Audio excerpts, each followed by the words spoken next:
Oh, yeah. Oh, yeah. All right. We gonna do the damn thing today. What is going on? Movie Dojo Army in the house. Sorry if I made that punch to the palm. Sounded like thunder, lightning. Still messing around with this new mic, guys. What's going on? All you badasses out there hanging out. A little mid-afternoon, or late afternoon, actually. Early evening here tonight on a Wednesday. Hanging out with the old samurai. What's going on, all you badasses? We got Movie Dojo Army showing up right now. What's going on? Let's see who is here. Who's here? Got Omni Blast in the house. Jason Willard. Eric Planter. Trade Dough. What's going on, brother? I'll get you in a little bit, all right? Jake Hall. What's going on? Michael Swift. Yeah. All these badasses showing up. What's going on? What's good? What's cracking? Is it cracking? Is it lacking? Or is it clacking? What we got going? Here to talk about movies. Hang out. Let's have a good time. Let's see who else is here. Let me make sure. Oh, we got Tyler. There you go. What's cracking? I love food. What's going on? What's cracking? It's good to see all you badasses tonight. Hanging out.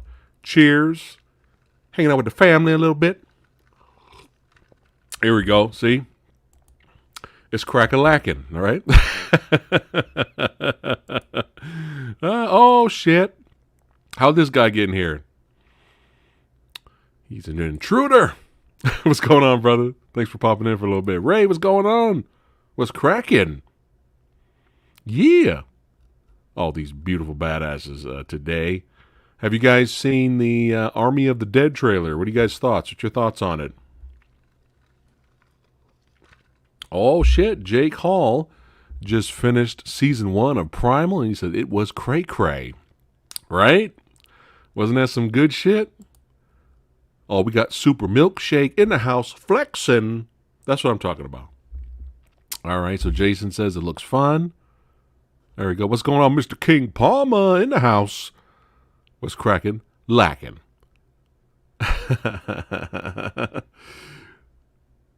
Have any of you guys seen the Fast 9 trailer? I should have did a reaction video to it, but it's fine. I was like, fuck it, let me just watch it. Oh, man. Hey, it looks like at the end there, that last shot before the trailer ended, it looks like they're getting close to going to space, right? Fast 10, Lost in Space. It's all about family. Family, yes.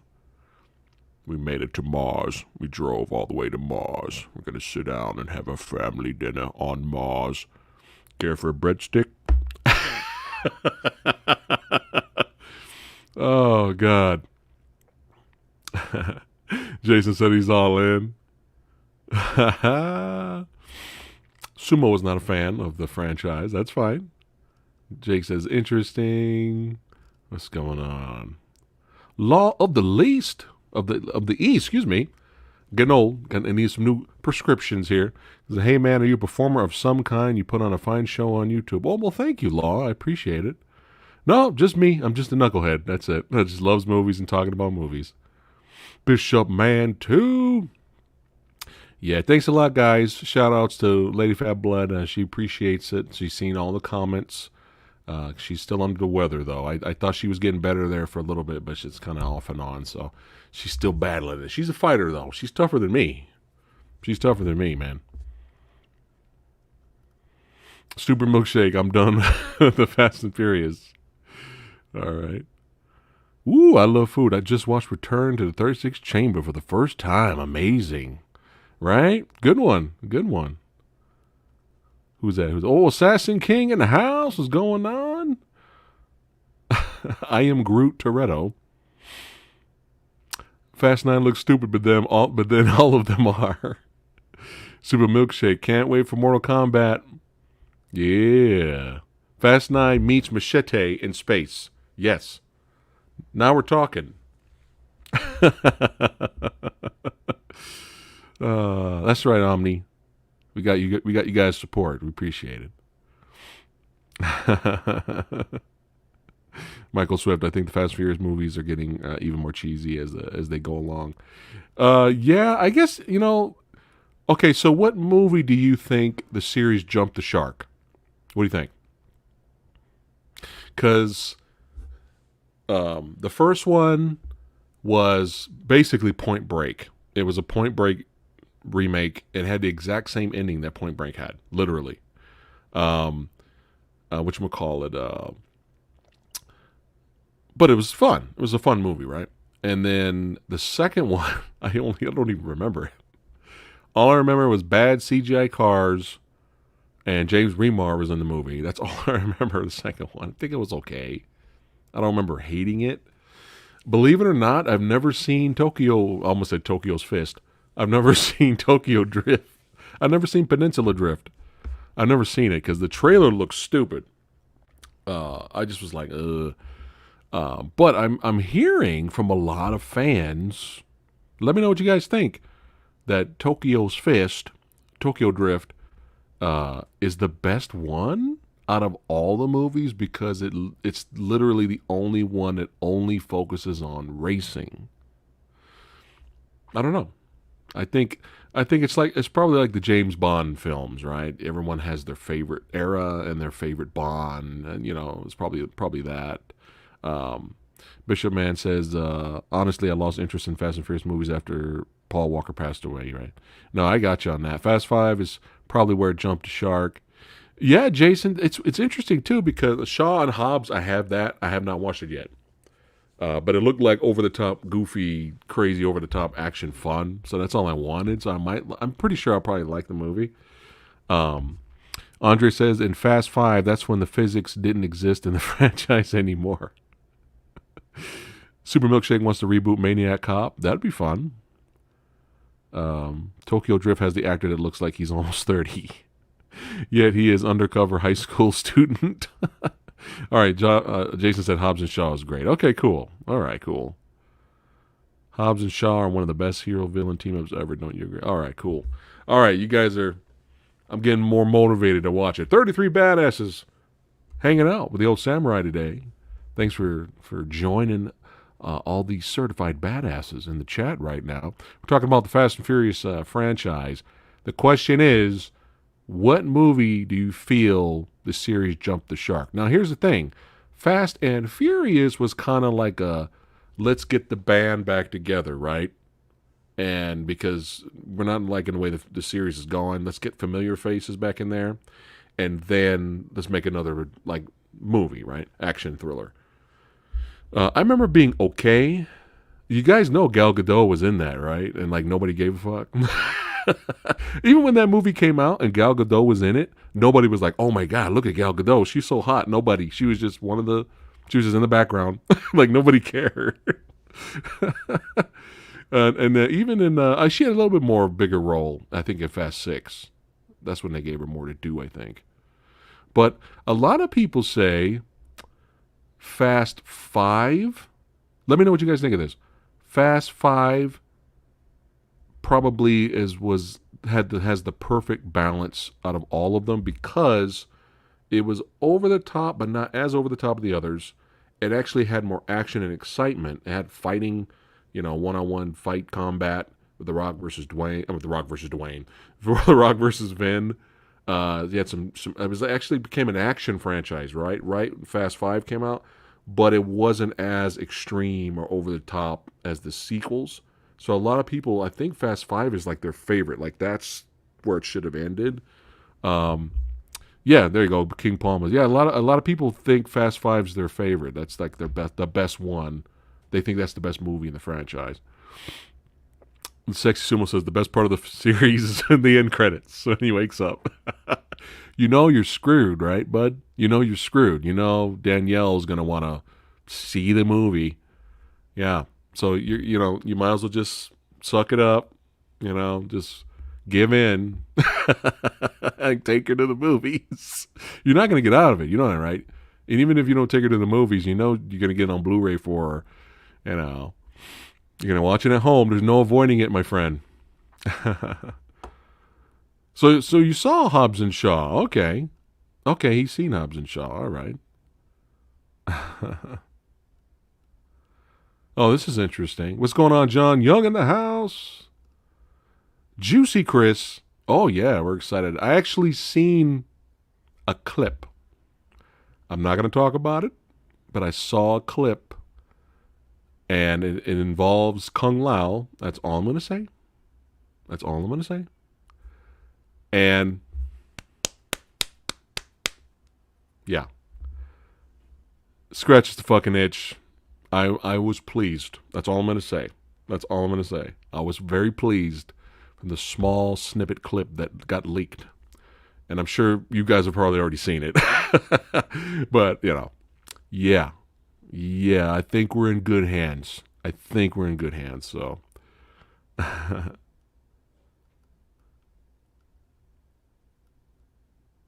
Sci-Fi Century in the house. What's going on, brother? What's cracking? All right, let me catch up to you guys. Oh, well, thanks for tweeting the tweet, Ray.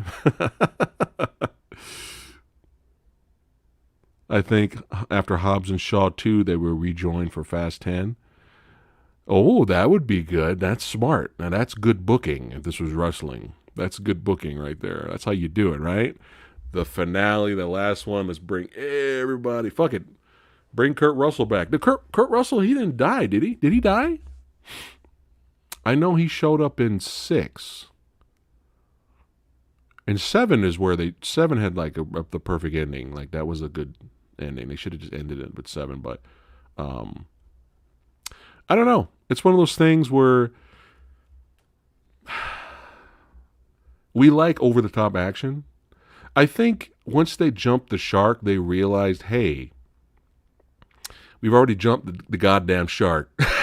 Fuck it. Let's keep jumping. Let's just let's go to space now. Because there's no turning back, right? Like if you say fuck physics and you got people jumping off of cars onto tanks, they became what? Urban superheroes. Pretty much they became urban superheroes, right? So it's kind of like, why go back to being grounded, right? Like why go back to the next movie? Say if they go back to Fast 10, right? Why go back to just grounded racing? I think that would be kind of I thought they'll throw everyone off at this point because they're so far gone and over the top the series is that you might as well let's go to space. Fuck it. Let's meet up with Machete. Yeah. What's going on, Zane? Judgment from the UK, son. That's right, hanging out. Kurt Russell died in the inside for being in those movies. This guy all week. There you go, pragmatic. Fuck physics. Yeah, that's what I'm saying. It's like at this point, a cash cow. That's true, Matthew. Cash cow. But it's I don't know. It's like you might as well just keep going at this point. Because what's the point of like, let's get serious now? It's like, no, you might as well. What they show in the trailer? We got fucking magnets and shit. We got super magnets. like you go from one movie where the Rock stick his arm out of a car, and he physically grabbed the torpedo and slid it towards something and to blow it up. Right? Was that in Fast 8? Help me out. I've only seen that movie like once. So you can't go back to realism. Like you might as well just keep going. There you go. Electromagnets. There you go. You might as well. Fast Times at Ridgemont High. It was the best in the franchise. Fast and Furious is going to do Wuxia next. You beat me to it. I love food. That's what I was going to say. They're just going to be flying in the air, fighting, bouncing off leaves and shit. Gorekeeper, what's going on, brother? Hope you're doing well. He goes, I stopped watching the Fast series after the second one. I tried Fast and Furious, but I just couldn't do it. Hey, it's all good, brother. Like, I'm in the middle, so it's like I totally get why people hate it, but then I totally get why people love it, and they're like, fuck it, let's just have over-the-top craziness, and let's just have a blast. The only thing that I think they need to tone back a little bit is talking about family. Everything's family. It's like, we get it. We had four movies. Okay, we get it. Talking about family. You know what they should have did? They should have made John Cena look completely not like himself. I don't buy him as Vin Diesel's younger brother, right? So it's kind of like they should have gave him like, just imagine this, right?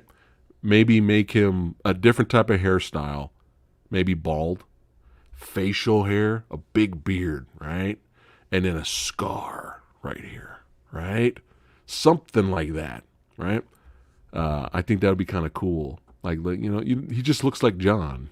It's just like, oh boy, fuck it, we're going over the top. We're going to space. I'm telling you, we're going to space.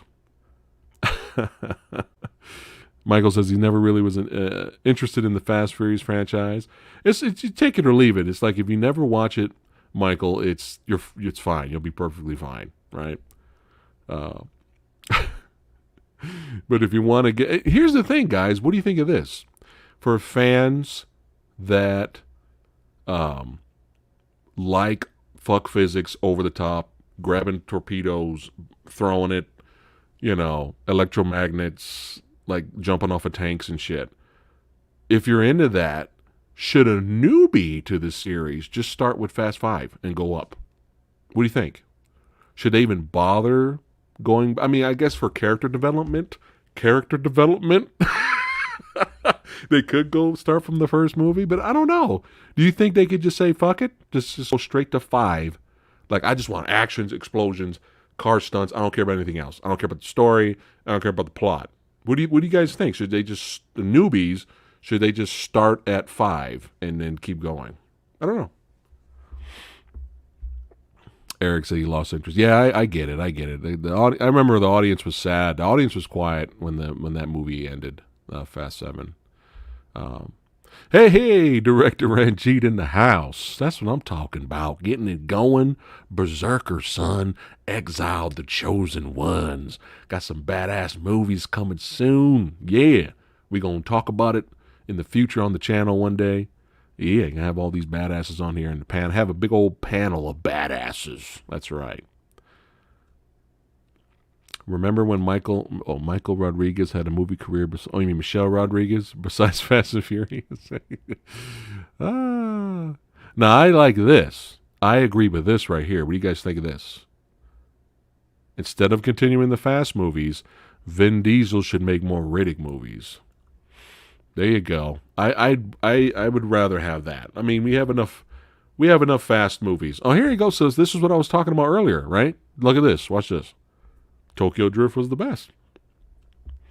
So it's very interesting. It's very interesting. People that love action say Fast 5 is the best, and that's like the pinnacle of the series. And then people that just like, well, this is supposed to be a racing series, right? About cars, racing, car porn, NOS, right? People say the third one's the best. So it's a very interesting. So there you go. Omni says she's down for more Riddick. That's right. That's right. Okay, Gorekeeper says Vin says he wants to do more. Okay, cool. Okay, nice. Nathan Drake in the house. Oh, he disappeared. Hold on. Thanks again for the donation, Nathan Drake. Hope you've seen The Last Samurai. Oh, have I seen The Last Samurai? It's my favorite movie of all time, and I feel it's one of the most underrated movies ever. I have talked about The Last Samurai on the channel before, and it was, just a really quick recap for you. Because you donated. I appreciate it, helping out the channel. But it was one of those, I made fun of the trailers. I made fun of the TV spots. I just like, get the fuck out of here. Tom Cruise, no. And I refused to see it. And my dad brought it home. He rented it. And he brought it home just so we can watch movies. Me, me and my parents. And I was like, oh, God. So watching it with zero expectations, I was like, holy shit, I didn't know Ken Watanabe and Henry Sonata were in this. I was like, oh my God, really? And then you have a legit ninja attack action sequence. Legit, badass, violent ninja attack in that movie, which is like, I was not expecting that at all. At all. So I was on the edge of my seat at that point. And then he had this big, huge war battle at the end. So yeah, that was one of those movies where you never judge a book by its cover sometimes. You know what I mean? So I enjoy it. He should make more pacifier movies. You guys ready for this? I've never seen it.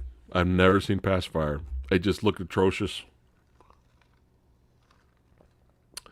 It made a lot of money, though. It was a big hit. It was a big hit.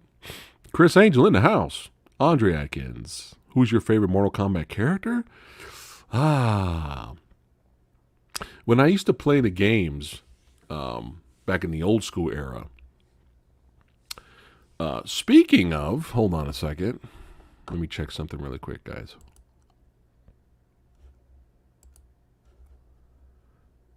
Hold on a second.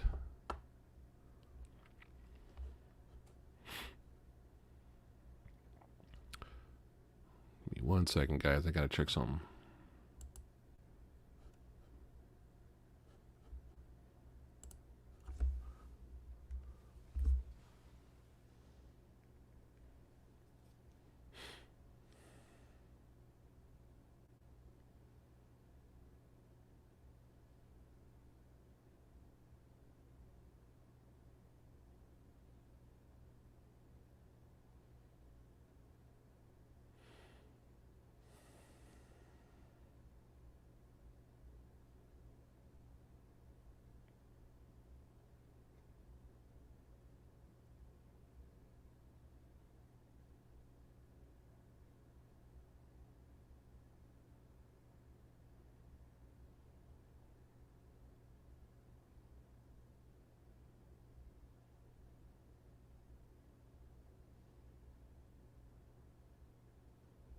All right, sorry about that, guys.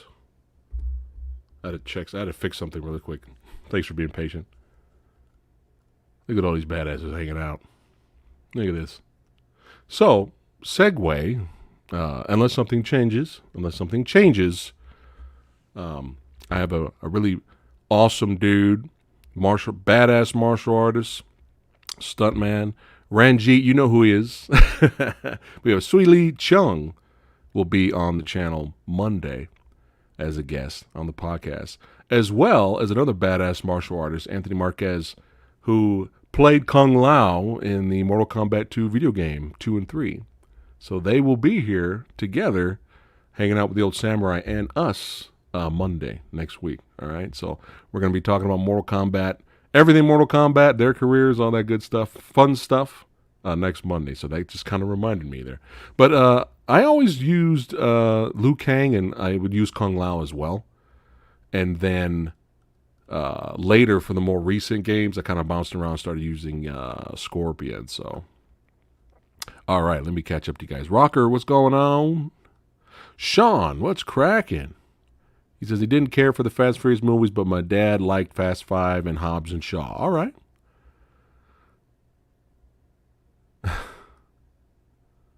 There you go. Everyone's saying need more Riddick movies. There you go. That's what I'm talking about, man. I liked the third Riddick. It was return to form. I liked it. It was good. It was very entertaining. All right, hold on here. Let me get that. All right, sorry. I'm behind here. All right, let me catch up to you guys. Hold on. All right. Cryptic Soul, that's right. Ranjit. All right. Mr. King Palma, thanks for the donation, brother. Can't wait for Army of the D. And Fast 9, they look so fire. Fast 5 was the best one, but I like all of them. There you go. Nice, nice. Eric, what's going on? Welcome. The Dreamers Life is in the house. All these badasses. Michael Swift, let's hype up Avatar 2 just to mess with Lady Fat Blood. Oh.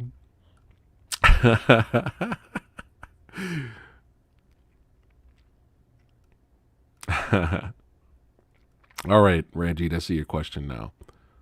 Let's see. What are my thoughts on Rob Zombie's House of a Thousand Corpses? I really enjoyed it. All right. Yeah, I talked about that before, but yeah, I'll bring it up again just for fun. And chat, you can chime in on what your thoughts are on Rob Zombie's House of a Thousand Corpses.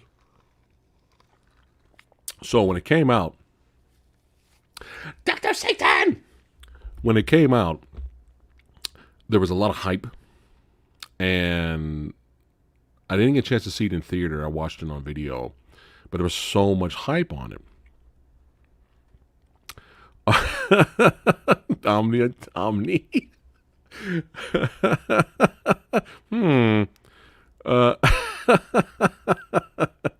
You guys got me laughing here. What's going on, Artisan? This is what happens when I'm trying to get into the storytelling mode, and then I look over to you guys in chat, always cracking me up. I'm like, oh man.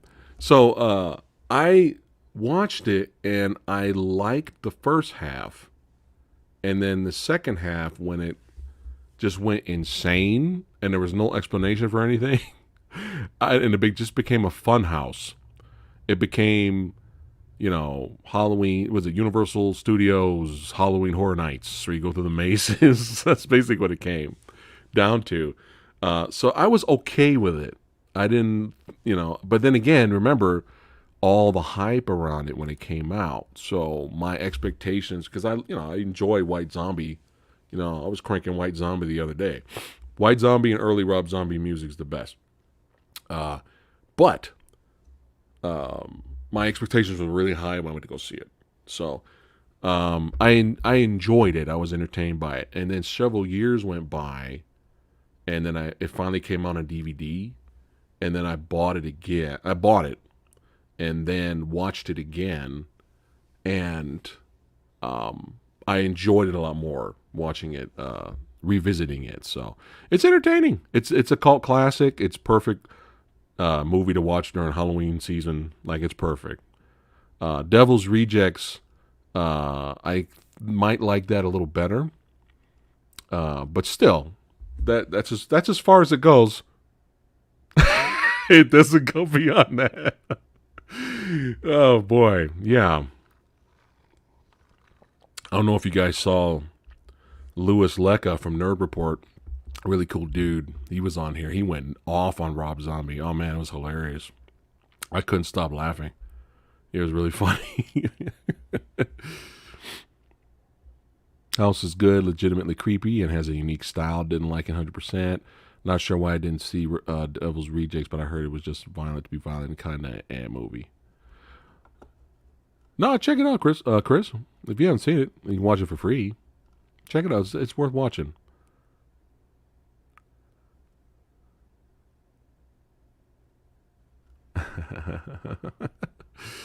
Well, I'm glad you liked it, Ranjit. I'm glad you enjoyed it. But yeah, it grew on me.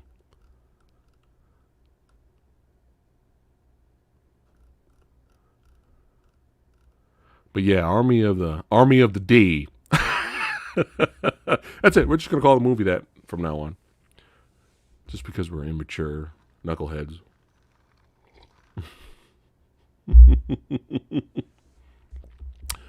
John, thanks for the donation, brother. He goes, "What up, Samurai? What do you think of the live-action Gundam coming?" Oh no, it's a Gundam! They gotta have that line in there, man, right before they die. And also, have you seen the Jupiter's Legacy trailer? Oh yeah, I did see the Jupiter's Legacy trailer. Thanks again for the donation. I appreciate it. You know, it's hard to get excited. I need to see screenshots. This is all I can do right now, right? That's all we could really do because Disturbed or Trivium. What are we talking about now? Trivium. You know, it's sad, Ranjit. There's an album. I like Disturbed. I grew up in the Disturbed. I like Disturbed. I don't follow them anymore though. But the early albums were good. What's funny is I bought a Trivium album, and is it David Draymond? David Draymond, is that his name, from Disturbed? Produced one of their albums. So I was listening to his new Trivium album, and I was like, yeah, I'm kind of grooving with it. I'm like, yeah, I kind of like this. I kind of like this. And then I found out that David Draymond did pre-produce the album. So now, when I go back and listen to that album, all I hear is Disturbium. That's all I hear is Trivium trying to be disturbed, and I can't listen to that album anymore. I can't do it. And it's not a bad album. I just can't do it. But Trivium, I enjoy them. They got some good music. Jupiter's Legacy, John, looks really interesting. It looks like I'm not familiar with the Mark Millar work. I do like Mark Millar's work though, but I'm not familiar with his that story. But it might be good. It might be good. It looks very interesting. But for the Gundam movie that's coming, I need to see some screenshots. I need to see it like an early trailer to see how I feel about it, in terms of like excitement. Um, the best part of Ready Player One, I'm pretty sure everybody can agree with, whether you love or hate the movie, was the finale when you had a Gundam, teaming up with the Iron Giant versus Mechagodzilla. That was the best part of the film. That was hands down the highlight, the reason to buy the Blu-ray for $5. So we know, at least from that movie, right, that a live-action Gundam could be done visually, right? So I guess, hopefully it's good. I hope it's good. I really do.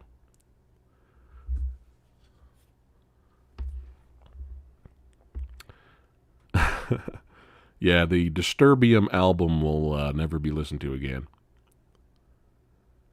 And so I know I'm getting flack for this, but I've never seen House of a Thousand Corpses. Don't worry about getting flack. You're not going to get flack for not seeing a Rob Zombie movie. Sci-Fi Century. Don't worry about it. Just check it out when you get free time. Watch it around Halloween. It's like a perfect Halloween movie.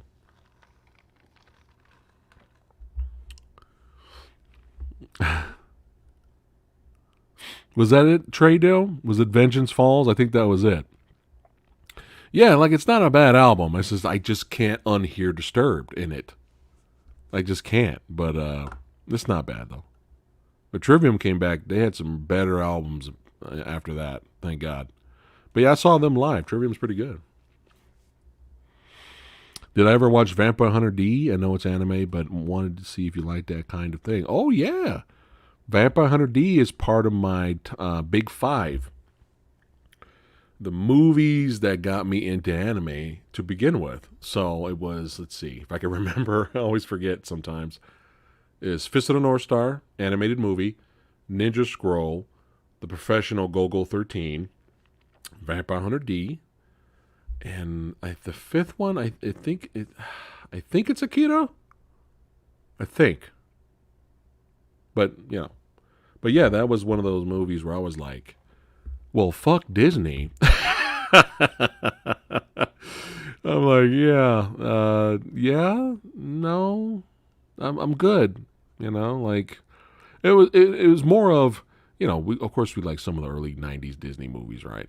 But the thing is it's one of those I didn't know this kind of shit existed, right? I was young, so I didn't even know. I was like, holy fuck! The first time I saw Ninja Scroll for the first time, I had no idea animation was like this that exists out in the world, that was it. After that, I was like, I got to check out what this Japanimation is. That's right, because back in the old days, before it was normal like it is today, anime, oh, you're an anime? Oh, you like anime? Oh, anime. Right? Over at the water cooler at your job. Hey, you seen that new anime? Right? Did that not happen back in the old days? And it wasn't even anime yet. They called it Japanimation. Yeah, so. But, yeah, some good shit right there. Fist of the North Star, Chris Angel. Yeah. I would love with the martial art badasses that we have today and the stunt crew and directors out there. Ranjit. Oh, sorry. Yeah, those directors that are out there, I think we would all support a live action Fist of the North Star movie done right. Ranjit. Sorry. No hints or anything, Ranjit. Just throwing that out there. Live action Fist of the North Star movie done right would be great. Just think about it. We got the budget now. Look at this. Superhero movies, people getting thrown and bashed through buildings falling over, huge body count. I mean, there's no reason for it not to work now,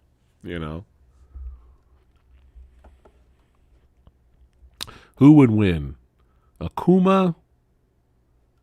What was it? Or M. Bison or Shao Kahn? If in the video game world, Shao Kahn would win because he's cheap. But I'd say Akuma, man. Akuma's something else. My favorite anime was in the mid 80s when they had Shogun Warriors on Showtime. Oh, man. Oh, Ninja Nephew in the house. What's going on, Seth?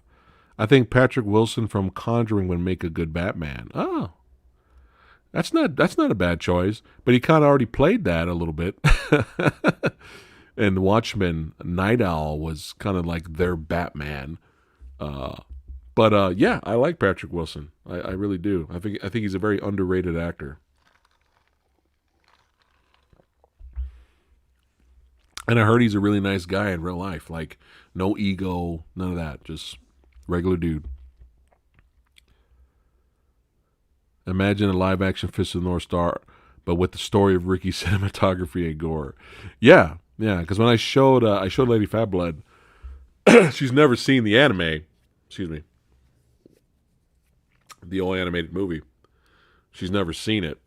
So I said, well, let me torture you. So I showed her that first because it's fun. I highly recommend it. Torture the ones you love. It's fun. So I showed her the animated movie first with all the blood and gore and everything, right? And then after that, I showed her the live the live action movie. They came out in the late '90s, I think, mid or late '90s, with Gary Daniels, who's badass. Gary Daniels is a badass martial artist. And it was just, she was just like, oh no. Like every 5-10 minutes was like, oh no. Yeah. And it sucks too because it's like, yeah, the movie was low budget, but it just kind of sucks because it had that potential even with its low budget.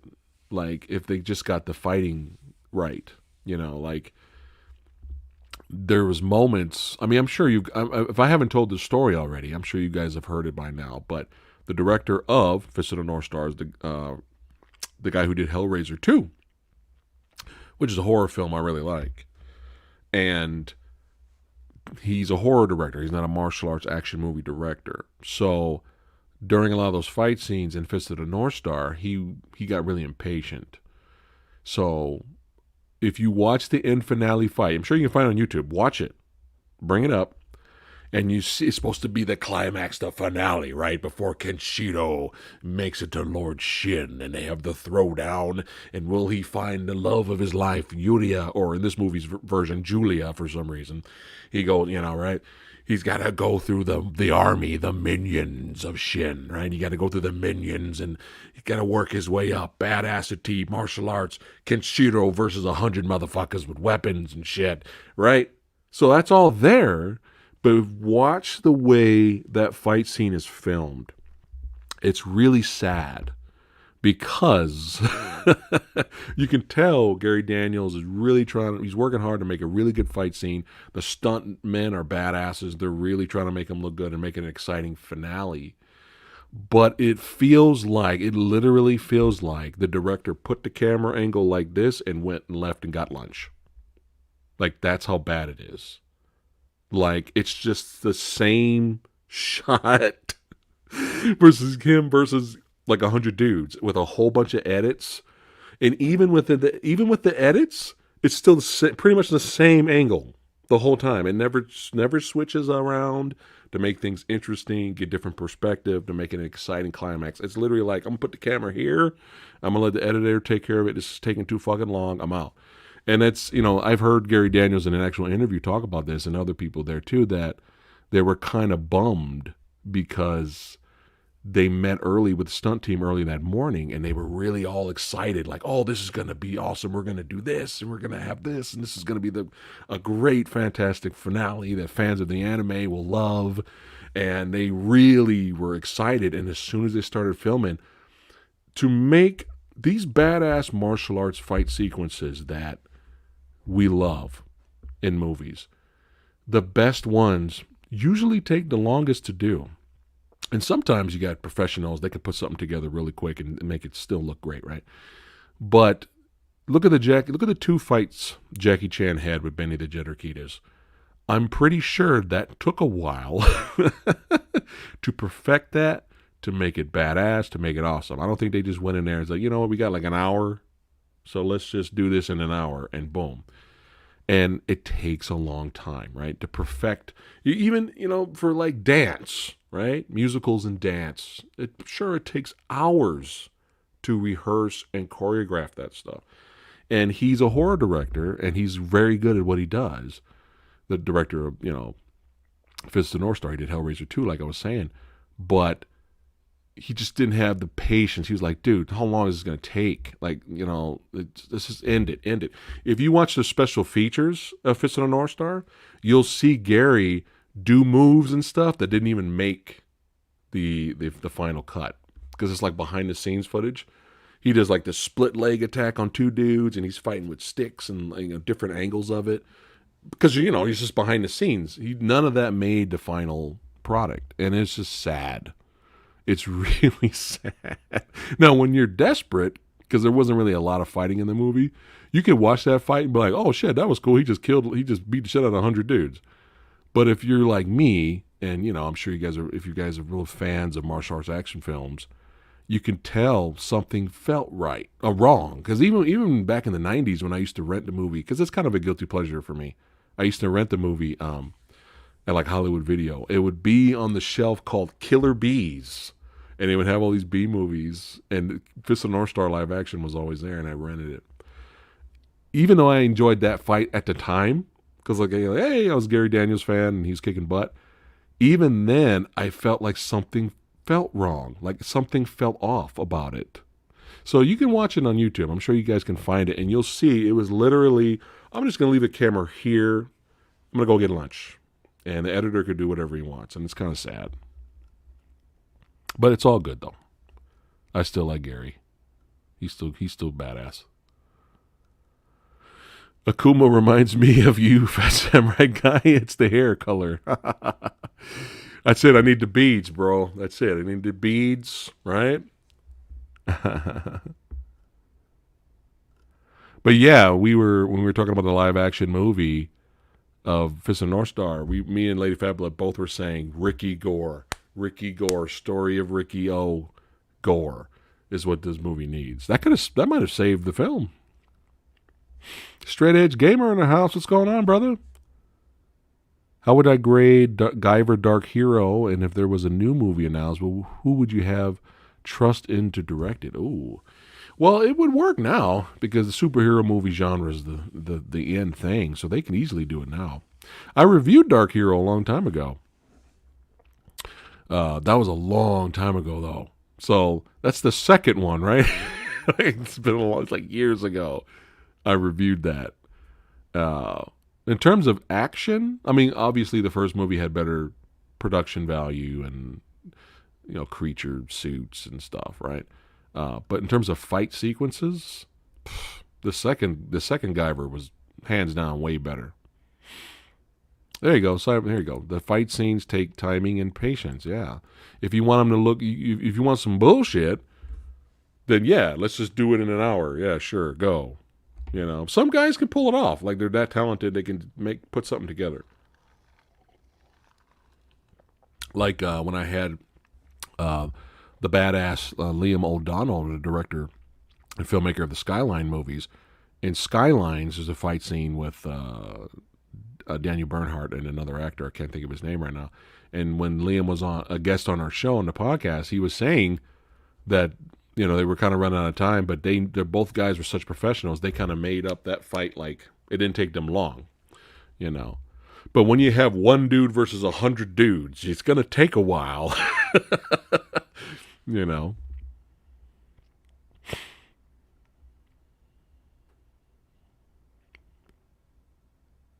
Chris Angel, hey Samurai, please stream more. I'll tune in. Much love, safe. You all. I got to go back to work. Spread love and heaven. All right, Chris. Have fun at work, and afterwards get some rest and relax. Watch some movies.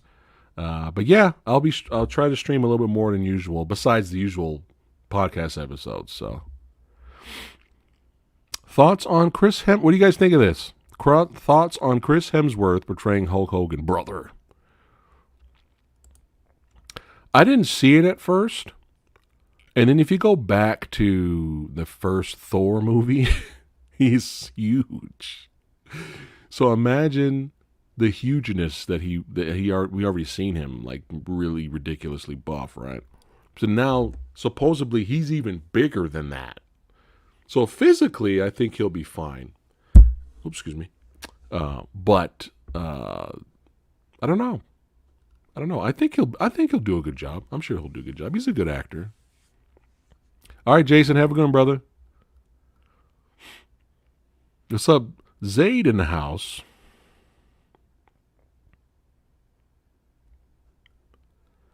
But I'm more concerned about the story, Ranjit.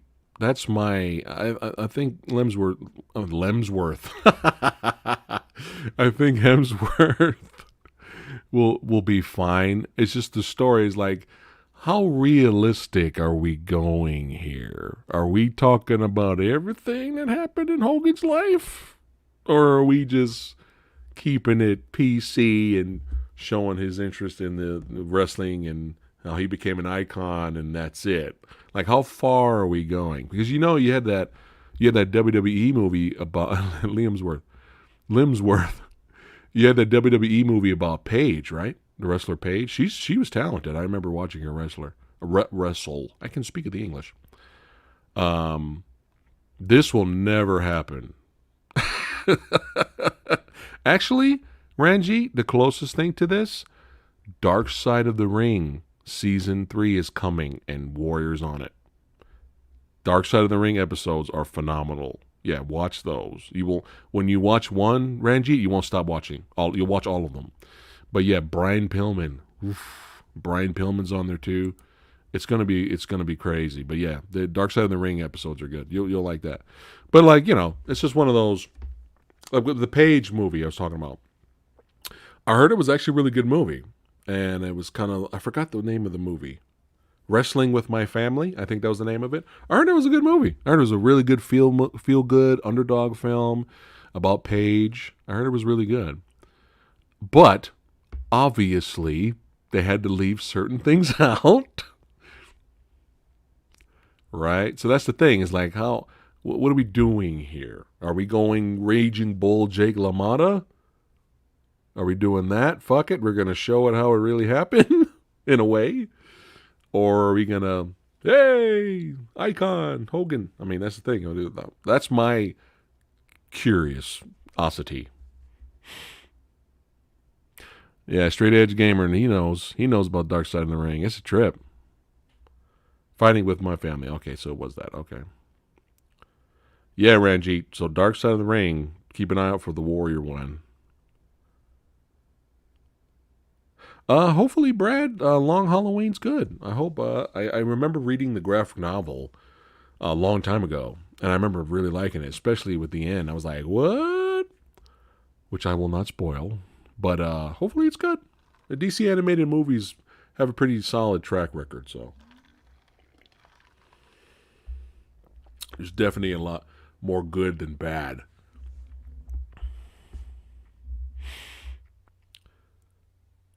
Chris Hemsworth was huge upper body wise in Ragnarok, but had chicken legs. You're gonna, I don't know. I hope he's doing some squats because they're gonna have him in them yellow trunks, or red trunks, or whatever. Bruiser Brody episode, yeah, that sucked. I don't know if you've seen that episode, Ranji, but it's just like, where's this guy's movie? Yeah, it's crazy. A lot of people said that about Arnold Schwarzenegger too, Sci-Fi Century. It's like, he was so fucking huge. He was like, it's insane like how big Arnold was in his prime. But a lot of bodybuilders today said that, yeah, he's an inspiration, he's an icon, and he's the reason I got into lifting, but his legs weren't that great, Like he got chicken legs, so that's what they say. So what's going on? Pazuzu in the house. There we go. More badasses showing up. 54 badasses hanging out with the old samurai, talking movies and pop culture. Thanks again for watching, guys. Liking the video. What are you guys drinking? Let's drink. Let's do this. What are you drinking? Water? Milk? Orange Julius? What we got going here today? I know it's not Friday. I know. Fuck it. Grab something. Drink responsibly.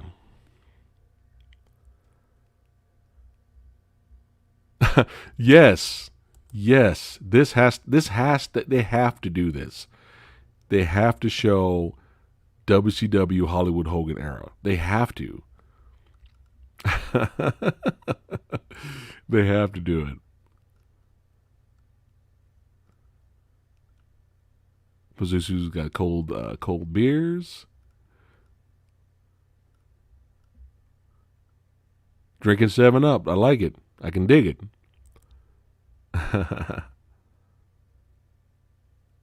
Well, it is water. Viking.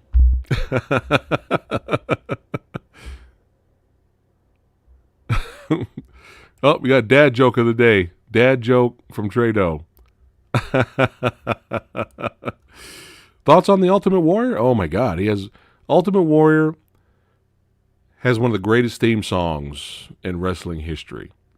And when I was young growing up, he was like Hulk Hogan. He was literally a superhero in real life when you looked at him. And when you're young and dumb, it's kind of like, couldn't really tell how good technically he was because you're just like, Ultimate Warrior, he's shaking ropes and shit. But yeah, I was a fan. I was a fan of Ultimate. I even got an Ultimate Warrior pop. I got a Funko Pop over here. But yeah, I was a fan of the gimmick and the music and stuff like that. Stuff outside in real life, I can't really comment on any of that. That's what the Dark Side of the Ring episode is for. You guys can just watch that. So, but yeah, there was issues outside in real life though. Who's gonna play Vince Russo? Wouldn't that be hilarious if Jim Cornette played Vince Russo? just for comedy purposes. Sexy Sumo was back. He was referring to his vodka. Nice. Man, I wish I had a little something to spice this up. I'd spice it up hanging out with you badasses. I would, but I'm out. Damn it. Well, shit, I might get a beer. I might have a beer in the fridge. I might have a beer left. Just purchased some House of 1,000 Corpses shirts on Terror Threads. Artwork is sick. Cool. Viking likes Taker. I always dig the horror aspect. Taker's the man. Taker's got to be... If I was going to make a top 10 right now, Taker would be in there easily. Sting or Vampiro, huh? Remember not too long ago, Ranjit, we talked about the documentary about Vampiro. He sent me I got sent a DVD with his autograph, so it was pretty cool. That was a pretty cool documentary. I like them both. I like them both. Two different styles, though, very, very. They're like night and day, both those guys. The style of wrestling and all that stuff. George, thanks again, brother, for donating to the channel. Appreciate it. Thank you so much. How is that, Eric? I have not seen that. How is that? Let me know if that's worth watching. I liked Raven, Jake. I liked Raven. Quote the Raven. Nevermore. Back in the old ECW era, when they were popular, Raven was pretty good on the mic. He had his own style. I mean, this is like pre-Bray Wyatt, after Jake the Snake type of vibe. And Raven was a good worker. He could work. He's not known. I mean, no one was. Oh, let's watch the technical majesty of Raven. You want to see Raven fight, right? Of course, like other wrestlers, he was kind of wasted in WWE. But what's going on, Chad, in the house? Ranjit says, I think they canceled the Chris Benoit biopic because it was too sensitive of a topic. Yeah, watch the, was it Dark Side of the Ring? I think they have an episode on Chris. You should watch it if you haven't seen that one. They talk about everything in that. Oh, yeah, dig it. We got a macho man, Randy Savage. Yeah, dig it. Cream of the wrestling crop. Yeah. Gotta love Mach, man. He said his childhood hero had the Wii plush figure thing, and all the while everyone in the house was a Hulkamaniac. Oh, shit. La Parka, y'all. What? What y'all know about La Parka? What? Oh my God, La Parka, that strut and using the chair to hit people over the head. I think my favorite was him getting on the chair and like air guitaring, or he would air guitar the chair. Oh my God. Oh my God, it was so funny. What's up, Toms? Oh, Glacier. Y'all remember Glacier? Oh my God. Michael Vasquez, what's going on? Oh, Papa Shango. Oh my God. Yeah, Raven was underrated and had dark charisma. Yeah, he really was. He had something there. Glacier. Y'all remember that? Hey, since we're talking about Mortal Kombat, son. Y'all remember Glacier? Because of the popularity of the Mortal Kombat movie. Like, hey, let's make a bootleg Sub-Zero. Just go to YouTube. All you gotta do is bring it up and look at some Glacier. He had an amazing entrance though. They went all out budget. Lights. They had like stuff that looked like snow that would fall. He kind of had like a techno bootleg Mortal Kombat song, I think. But he just sucked. He just wasn't good. Oh man.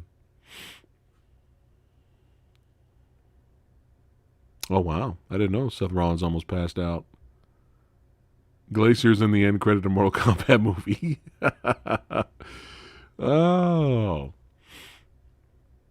Tribal Chief in the house. What's going on, brother? What's cracking? Well, one fun fact about Glacier, I remember because obviously he couldn't get over, right? The Shockmaster, right? They were like, fuck it, we paid all this money for the entrance. Let's do something with it. So they had a stipulation. I'm not making this up. If Glacier wrestled, he gets challenged. He got challenged by somebody. I don't know who it was. And the stipulation was, if I beat you, Glacier, I steal your entrance and theme music. And Glacier lost. And like the next week, the villain wrestler came out and he had the Glacier lights and everything. Oh my God, it was so funny. Oh my God, Norman Smiley, the Big Wiggle, the Big Wiggle. Goalkeeper. When Sting first came to AEW, I thought the video they played was Glacier at first. How is Sting? Are they protecting the old man? Is he? How's he doing over there? Is he? I hope in cinematic matches because I'm scared he's gonna die. We got Raven, Kane, Undertaker, Sting, Vampiro, Jeff Hardy. There you go. Some good wrestlers right there. Oh, this is too funny. Glacier should be on the dark side of the ring. And then the guy stole my entrance, man. He stole my entrance, stole my gimmick, and that was it. My career was over. I started drinking.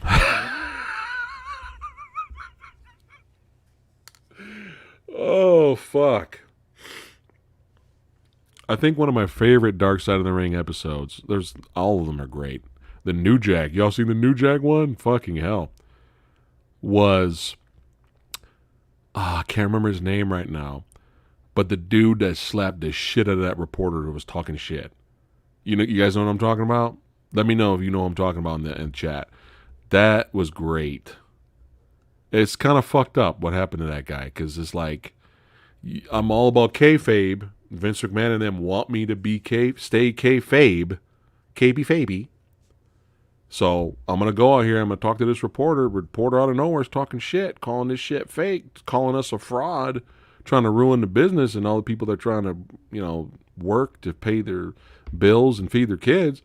I'm staying up for myself. I was told by the high ups, I'm faby, right? Smacked the shit out of that dude several times. Oh, that was great. That guy had no idea he was about to get his ass kicked. That was so fucking great. And he got up there and ran out. It sucks because they didn't back up the... Was it Dutch? Dave Schultz. Thank you. Dave Schultz. Thanks, guys. Yeah, it kind of sucked that he was kind of blacklisted after that. And it was like, dude, he was taking up for the business, man. It's just kind of... I love that, though. He slapped the shit out of that guy. Yeah, that's great. Oh, so you guys are a fraud. It's pro wrestling, dude. Get the fuck out of here, man. Jesus Christ. Yeah, acting like you're hurting feelings or it's like you're stealing people's money. It's pro wrestling. People pay because they want to see people fight, whether they believe it's real or not. It doesn't matter. It's entertainment. They want to see people perform. But this guy was on a hunt. He was all about big stories and this, and he was trying to take down the industry. And I was so happy that Dutch beat the shit out of him, punked him. He's like, "What'd you say to me?" Smack. That was fucking great. Oh, it was great. Now, was that the same dude? Help me out, guys. Yes, Ranjit. Yeah. Ranjit, I didn't know you were this big of a wrestler fan. We could have been talking for hours. I didn't know that. Oh, this was fucking hilarious. Oh, my God. Lady Fat Blood was in tears. We were watching this. Oh, this was so funny. Fighting in the grocery store. Oh, God. Yeah, especially in the 80s when it was all about kayfabe. You know, I don't think that hurts wrestlers' feelings now if you tell them that. But in the 80s, it's like, no, this is what we do. But no, is that the same dude? Help me out here. Is that the same guy who got choked out by Hulk Hogan on his show and passed out live when Hulk Hogan was with Mr. T? He passed out live and fell back so hard, hit his head started bleeding live in front of a live audience. Is that the same asshole? Because that's hilarious. If that's the same guy. But yeah, there was Hogan and Mr. T were invited on a show, and the guy was like, "Oh, his wrestling's fake," and he's like, Hogan's like, "Well, let me show you a hold," right? And then I'm sure Hogan probably did that shit on purpose. I don't think that was an accident. But the guy was talking shit. You don't invite somebody on your show to humiliate them. How do you think they're going to react, right? So the guy, he put him in almost like a front guillotine. And he just went like this. And the guy's like, nobody tapped. Nobody did that, So the guy was just like, and all of a sudden he just passes out. Hogan just lets go. And then he just flies back, hits his head, and blood's everywhere. Oh, my God. If that's the same guy, that's fucking hilarious. Yeah, you guys can find that scene on YouTube. You can look it up. It's fucking hilarious. Samuel, she just, she appreciates all the love and comments you guys are giving her. She's still struggling. She's in the back sleeping right now. So,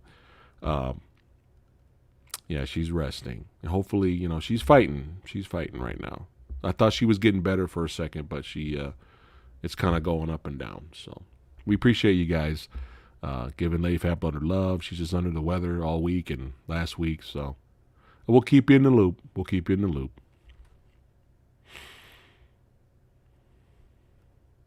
Mankind and Vince McMahon in the hospital. That was hilarious. Oh, my God. 61 Badasses watching. Thanks for tuning in, guys. We're all over the place. We're talking about wrestling and movies. We're talking about when Vince McMahon got beat up by Stone Cold in the hospital, which was so funny.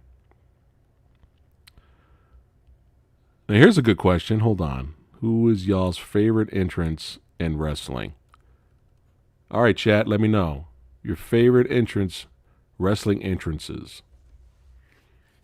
You know what one of my favorite ones is? One of my favorite ones is still one of the best theme songs ever.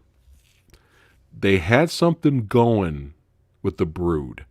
The Brood was canceled too quick. Well, vampires are popular. Yeah, let's make The Brood. The Brood could have been something special. They had a lot of potential. But Gangrel's music, still to this day, is dope. Gangrel's music is sick. So I've always enjoyed his music. Gorekeeper still like an AEW. Ratings have been solid since it started, but there's little things here and there that could be fixed. Well, thank you, Straight Edge Gamer. Appreciate it. There you go. Yeah, Gorekeeper knows what's up. The Brood, the best entrance. Oh, you didn't know? Him and The Rock exaggerated their falls after receiving a stunner. Oh, yeah. The Rock overselling stunners is probably one of the most hilarious things. Oh, Jake the Snake had good music, too. Yeah, Gangrel was wasted, yeah. One of my favorite main event at WrestleMania. Ooh, man, there's a lot of those back in the day. Thanks, Sci-Fi Century.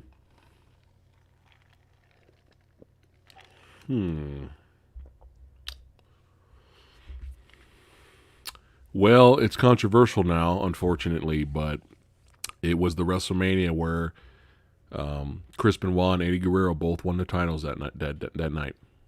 That was great, man. Unfortunately, but that was a great moment. Nobody bumps for the stunner like The Rock. Oh. I remember D'Lo Brown? His stunner bumps were funny, too. I remember it'd be like Royal Rumbles or something, and then he would get stunnered and then leap out of the ring. Val Venus. Yeah, best entrance Undertaker, of course. I still think, the classic Undertaker theme song is still classic, but my favorite Undertaker theme song version was when he was with the Ministry. That had a lot more electric guitars in there. That was like my favorite. I wish he never, left that, because that was my favorite version of Takers, because that was like really good. We got Jake the Snake, Undertaker, Rick Rude, Razor Ramon, Stone Cold, The Rock, and finally Val Venus. What do you think of the locker room hated Goldberg when he joined WWE? I'm not surprised if that's true. Sure. I'm sure they did. Ricky the Dragon Steamboat, he blew fire. Yeah, Andre. That's the one, man. That was a good moment for that time. Goldberg's entrance music was good when he had the song in WCW. I remember his debut in WWE, and he came out and they tweaked it, and it sounded like a WCW version. Anytime you hear me say that, y'all remember them WCW songs that were like they were trying to avoid copyright? Like that DDP's version. His song was like, it's Nirvana. It's Nirvana's song, right? But all you do is change that note at the end, right? Or at the beginning. Right? That's how you get out through the copyright. And WCW is known to do that. It's so bad. It's like a WCW version of Batman, right?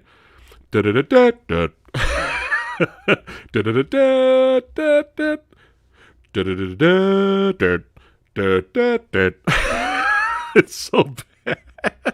I'm just using that as an example.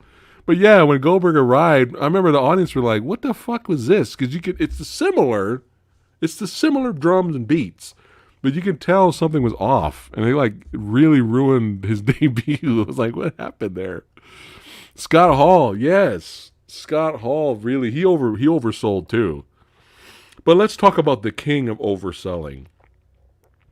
And it's okay, because he's fucking amazing. Mr. Perfect, Kurt Hennig, baby. That guy's the king of overselling. He will make a jobber.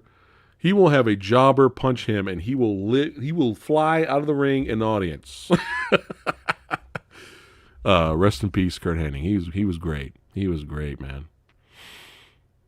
AJ Styles entered the Rumble. Yeah, that was a good moment. Kane's theme music was basically the Godzilla theme. Oh, Carlo Coy, you just in time, buddy. This guy right here, Carlo Coy. Back in the high school days, man, we used to watch wrestling all the time. Hollywood Hogan's NWO entrance.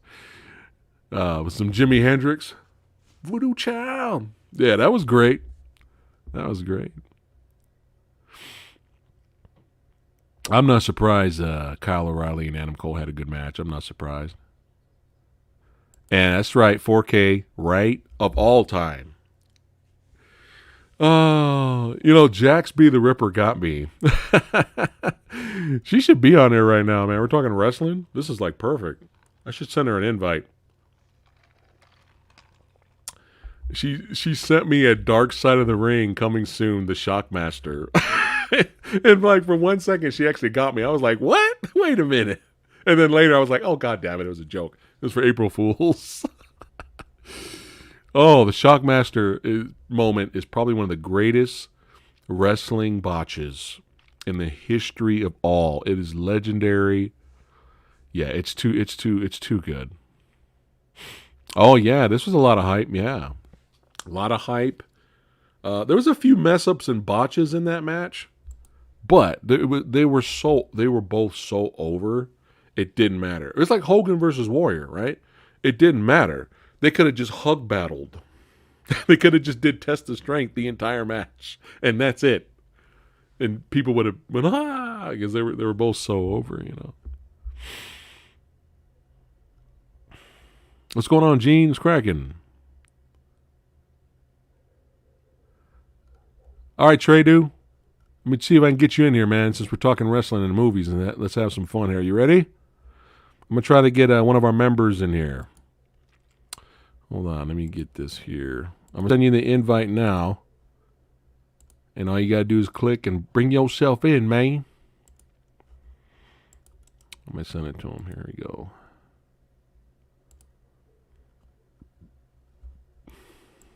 Let me see what Jax is doing.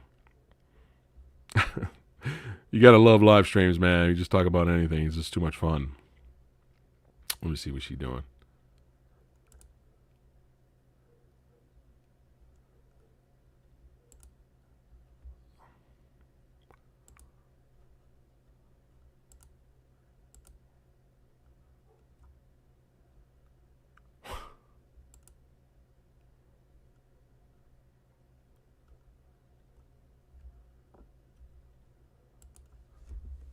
All right, let me see if I can send her a link. She might be busy.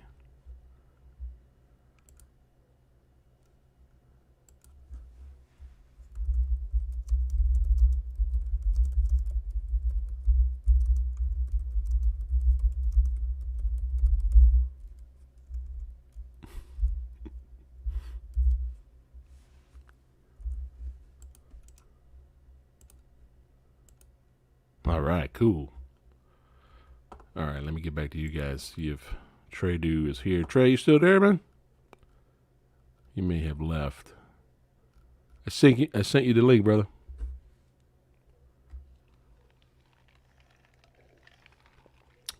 No holds barred. What was it? It was like Hang Loose, but it was like bent a little, right? It was something like this. I don't know. He's weird. I forgot how it was. It was weird. His little pose. Rip. Rest in peace, Tiny Lester, man. Trey, let me know if you got that link. Favorite looking title belt? Mine was the Smoking Skull belt. Yeah, those were good belts. Those were good, yeah.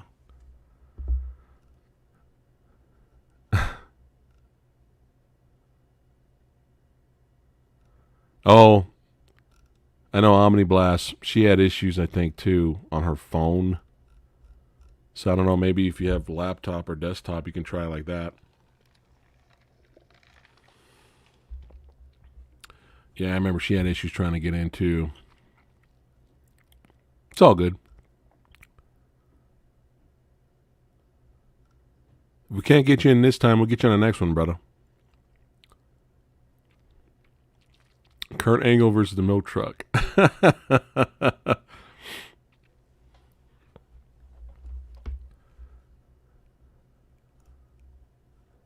Let me check on, see if Jack's responded. Hold on.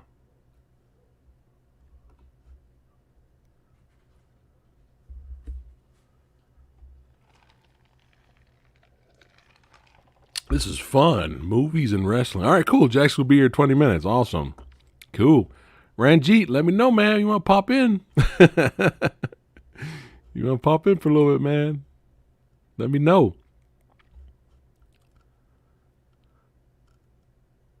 Let me check on. I know Omniblast wanted to come in later. I'll see if I can get her in later. But she hasn't commented in a while, so she's probably over on Rob's channel right now. Rob, damn it. Taking my viewers. It's all right. He is more entertaining, so. Well, Omni, if you're still watching, let me know if you want to pop in, like a little bit later.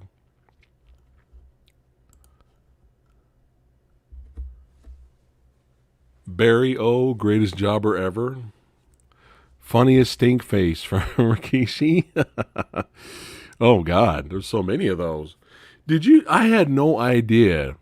I don't know how I forgot this or somehow I just missed this. Did you guys know that Rikishi, that's right, jumped off the top of the steel cage? I did not know this. I was watching a YouTube channel called Wrestling with Regret, and he reviews old pay-per-views sometimes, and I just randomly had on, I don't remember the name of the pay-per-view. And I remember just watching as I had it kind of had it on the background, and then I started paying attention. And it was a steel cage match. I think it was maybe Rikishi versus Val Venus, I think. And Rikishi went up the turnbuckle, climbed up the steel cage, walked over to the middle of the steel cage. The crowd was losing it. The crowd was going nuts. He looks at the camera like, doing his last rites. And he jumps off the steel cage all the way down on top of Val Venus. How did I not remember this? How did I forget this? He did it twice? Wait, are we talking about Rikishi here? Oh, don't worry about that, Ranjit. Don't worry about that, brother. Good news, Warrior Season 3 has been greenlit. That was the best news I've ever heard in a long time. Recently, today, I was like, oh, shit. Yeah, Warrior Season 3 is coming. And you know me and my homie Kyle Wong, we're going to get together and stream and talk about it, once the show comes out and we watch it and stuff like that. Because Warrior Season 1 and 2, if you guys have HBO Max, highly recommend you guys check it out. It is amazing. It is badass. It's going to scratch the itch. All right? You guys are in good hands there. But a lot of people have been asking me recently, is there going to be a Season 3? And I'm just like, I don't know. So we didn't even know at one point if Season 2 was coming. So I'm happy to hear that. So. Oh, and Ranjit, don't forget, I am expecting the live-action Fist of the North Star movie to be directed by you and created. Thank you. I appreciate it. I'm just going to keep bugging you. I'm going to just send you messages. Fist of the North Star movie. Fist of the North Star movie. I'm gonna get blocked. Ranjit's going to block me. Shut up. What about this moment, wrestling moment? Do you guys remember this? It was me, Austin. It was me all along. You guys remember that? Oh, no. Were you disappointed with the big reveal from Vince McMahon being the eval? Were you disappointed in that? Or were you like laughing hysterically and you're like, oh, that makes sense? Warrior, John, you got to check out Warrior, man. It's fucking dope. Season 1 and Season 2.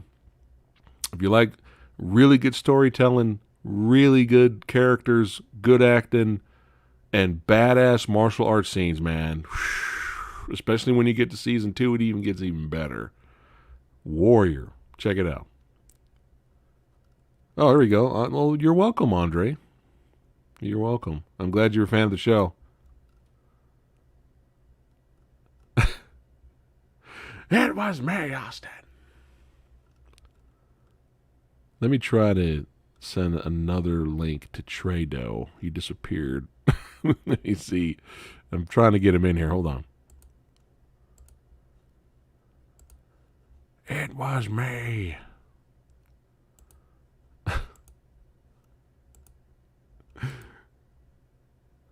So I haven't really been following wrestling. I'm kind of off and on, guys. So, but I heard a lot of people were kind of pissed off at what they did with the Fiend at WrestleMania. I heard like it's like 6 months of storyline buildup, and for some reason they just had a regular match at WrestleMania and he just got RKO'd and he lost.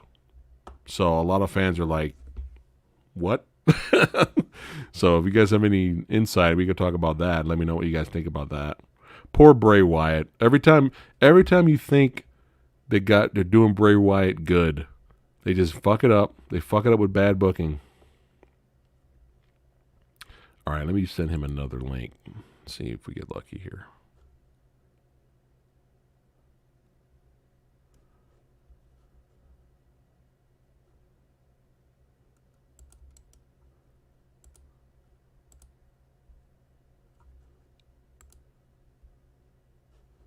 All right, get back to you guys.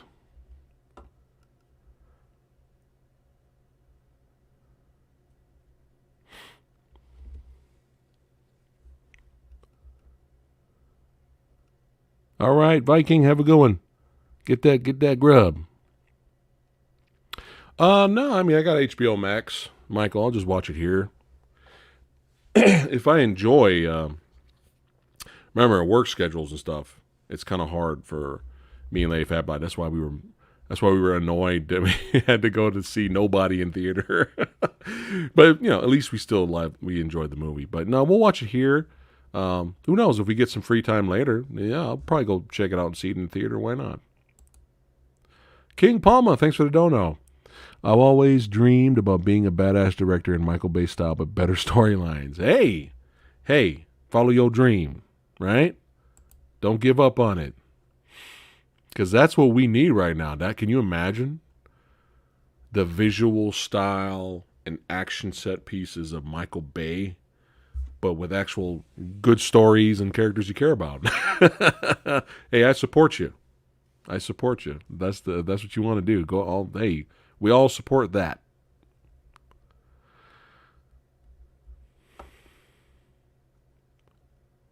Yeah, no, Tom Savini did his mask. Pretty awesome. Oh, God. Jake Paul versus Ben Askren prediction, huh? You know what's sad? You know what's really sad? Dirty wrestling clip? Which clip are you talking about, Sumo? Excuse me.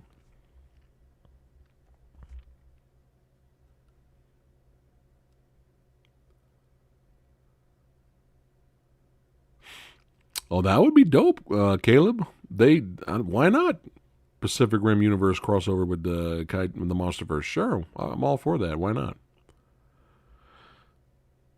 Honestly, one of my favorite videos on this channel, the pickups video where Mrs. Fablood loses it and tells the solar panel sales folk to bug her off. Y'all remember this moment? This classic channel moment? Oh my God. You can't create this stuff. I don't even remember which Fat Pickups video that is, but we did a bet. If you go to one of our best of videos, highlights, like yearly highlights, it's in there too. But yeah, we're filming over here. We're trying to do a Fat Pickups video, and these stupid motherfuckers kept coming to the door, ringing the bell, trying to sell us solar panels at 8 p.m. at night. Yeah, it was pretty fucking hilarious, Lady Fat Blood's response. Like, I don't want to ruin it, but it's like, yeah, it's gold. It's gold. Yeah, I heard about Peacock censoring and removing all that stuff.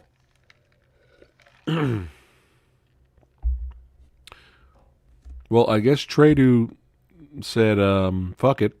He's in the Phantom Zone. Because I haven't got any messages, so we'll try to get you in here next time, brother. Oh, wait a minute. He just mentioned, okay, hold on. Thanks for the dono, Brendan. Do you remember when Undertaker threw Mick off the Hell in a Cell? Jerry Lawler and Jim Ross actually thought he died when he started moving. Oh man, I'll talk about that in a second. Let me get the brother in here. Oh, hey, there he is. Hey, Samurai. What's going on, brother? Welcome. First, another channel member certified badass showing up. Can you see me? To hang out. Yeah, we can see you. Yeah. Thanks for popping in. Got a little intro here for you. Badass channel member has arrived. Yeah, that's right. That's how we do it. We're going to play that one more time. Badass channel member has arrived. Yeah, how you doing, brother? Can you hear me?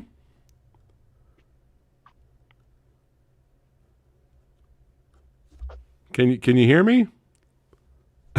I don't know if you can hear me. Is that better? Yeah. I mean, I can hear. Can you hear me?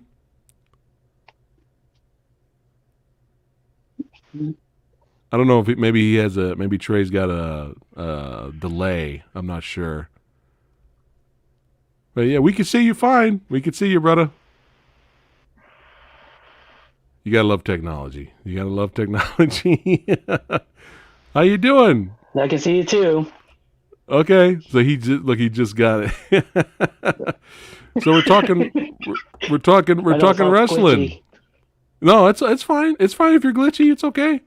It's all good. It's all good if you're glitchy, as long as we can. How you doing, man? Doing good. Good. Welcome to the stream. I'm glad you're able to pop in. What's that badass shirt you're wearing there? Is that my boy on there? What's that?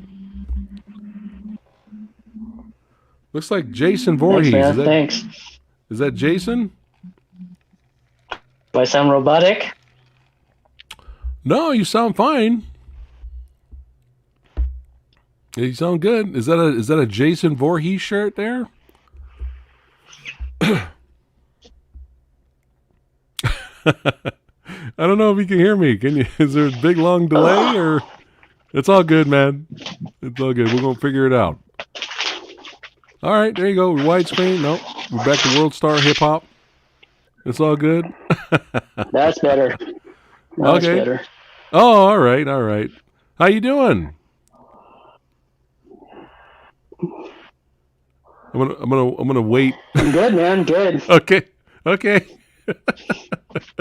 Is there like a long delay? Like after I talk, is it like take forever to get to you? We'll find out now. It's kind of like that, and it kind of sounds robotic. Oh, okay. All righty. At least you're able to pop in. It's good to see you. Is that what you got? Is that Jason Voorhees you got there? Yep. Yeah. Hold on. Yep. Nice. That's a badass shirt. That's awesome. That is awesome. Yep. That's right. The badass members, the certified members, they know. Thanks, they got the right clothes, man. They know what's up. So, how long have you been a fan of wrestling? Do you still watch right now or no?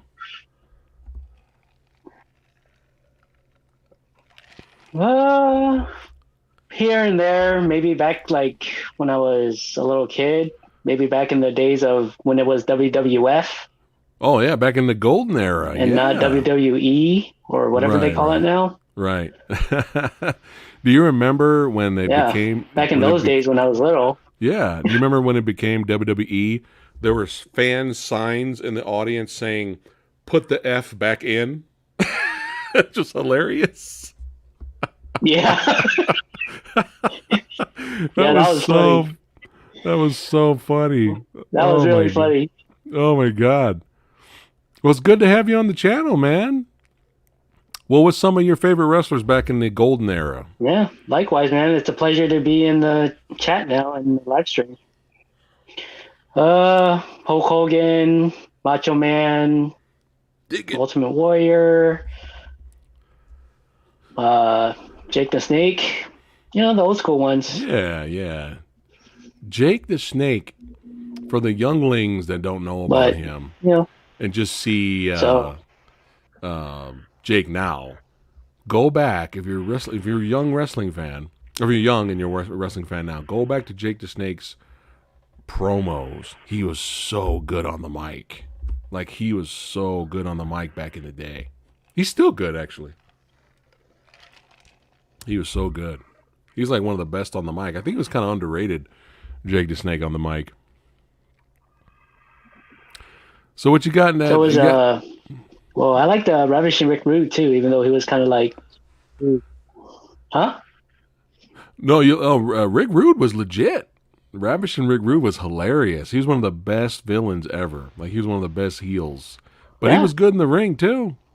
He was good. You know what I heard? I heard he was a legit badass. I heard he was an actual legit badass in real life. Like, nobody wanted to fuck with him. Real life? Yeah. Like, he's like the ladies' man, right? Wow. Right? But in real life, Yeah. nobody fucked with him, apparently. Like, he's like tough in real life. I was like, I didn't know that. I was like, wow. Yeah. Yeah, I'm surprised myself. Brandon says here he's proud of Jake nowadays compared to him back then. Yeah, Jake's gonna outlive us all at this point. But yeah, his promos back then were so good. Oh, but back to Brandon here. I saw that live, Brandon. I was there, not there in the arena, but I was watching the pay-per-view with my buddies, and we had absolutely no idea that Undertaker was just right at the beginning. If you watch that match, that happened right at the beginning, where Undertaker just threw Mick Foley off the cage. It's like, oh God. And then it kept going. Oh, we were losing our minds. We were like, oh my God, this is the most insane thing we've ever seen. But yeah, seeing that live on pay-per-view and not expecting that to happen was nuts. We got Sexy Sumo. Hello. Ladies. What's up, Sexy Sumo? Yeah. Oh, man. Well, this is awesome that you're here, man. This is pretty cool. Even though we got the stupid technology delays. Yeah. So what did you think of Godzilla vs. Kong? I loved it. Right? I actually loved it. Good. It's good. Good shit. As Vince McMahon would say, that's good shit right there. Or how Macho Man would say, oh yeah. Oh yeah. You gotta put the pinky out. He would always do that for some reason when he would talk. Oh man. But yeah, I loved it. I saw it 3 times already. Oh, nice. Whatchamacallit? Are you excited for Mortal Kombat coming out And soon? I'm going to see it again with my brother probably this weekend. Oh, nice. Oh, I'm looking for the Mortal Kombat too. Right? Joe It's gonna be Taslim, good. man, I can't wait to see him as Sub-Zero. Yes, Joe Taslim, man. That guy's badass. I would love to get him on the channel. That'd be good. Who knows one day? I believe so. So far, I'm hearing a lot of good things about it. Nice. Awesome. Yeah, Joe Taslim, that guy is a badass. It'll be great. And, come on. I mean, Henry Sonata as Scorpion. I mean, I'm sold. I am sold. Any other movies you're looking forward to?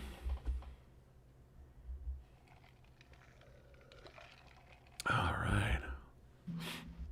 Oh, there he is. Nope. All right, That's better. Any other movies you're looking forward to coming out this year?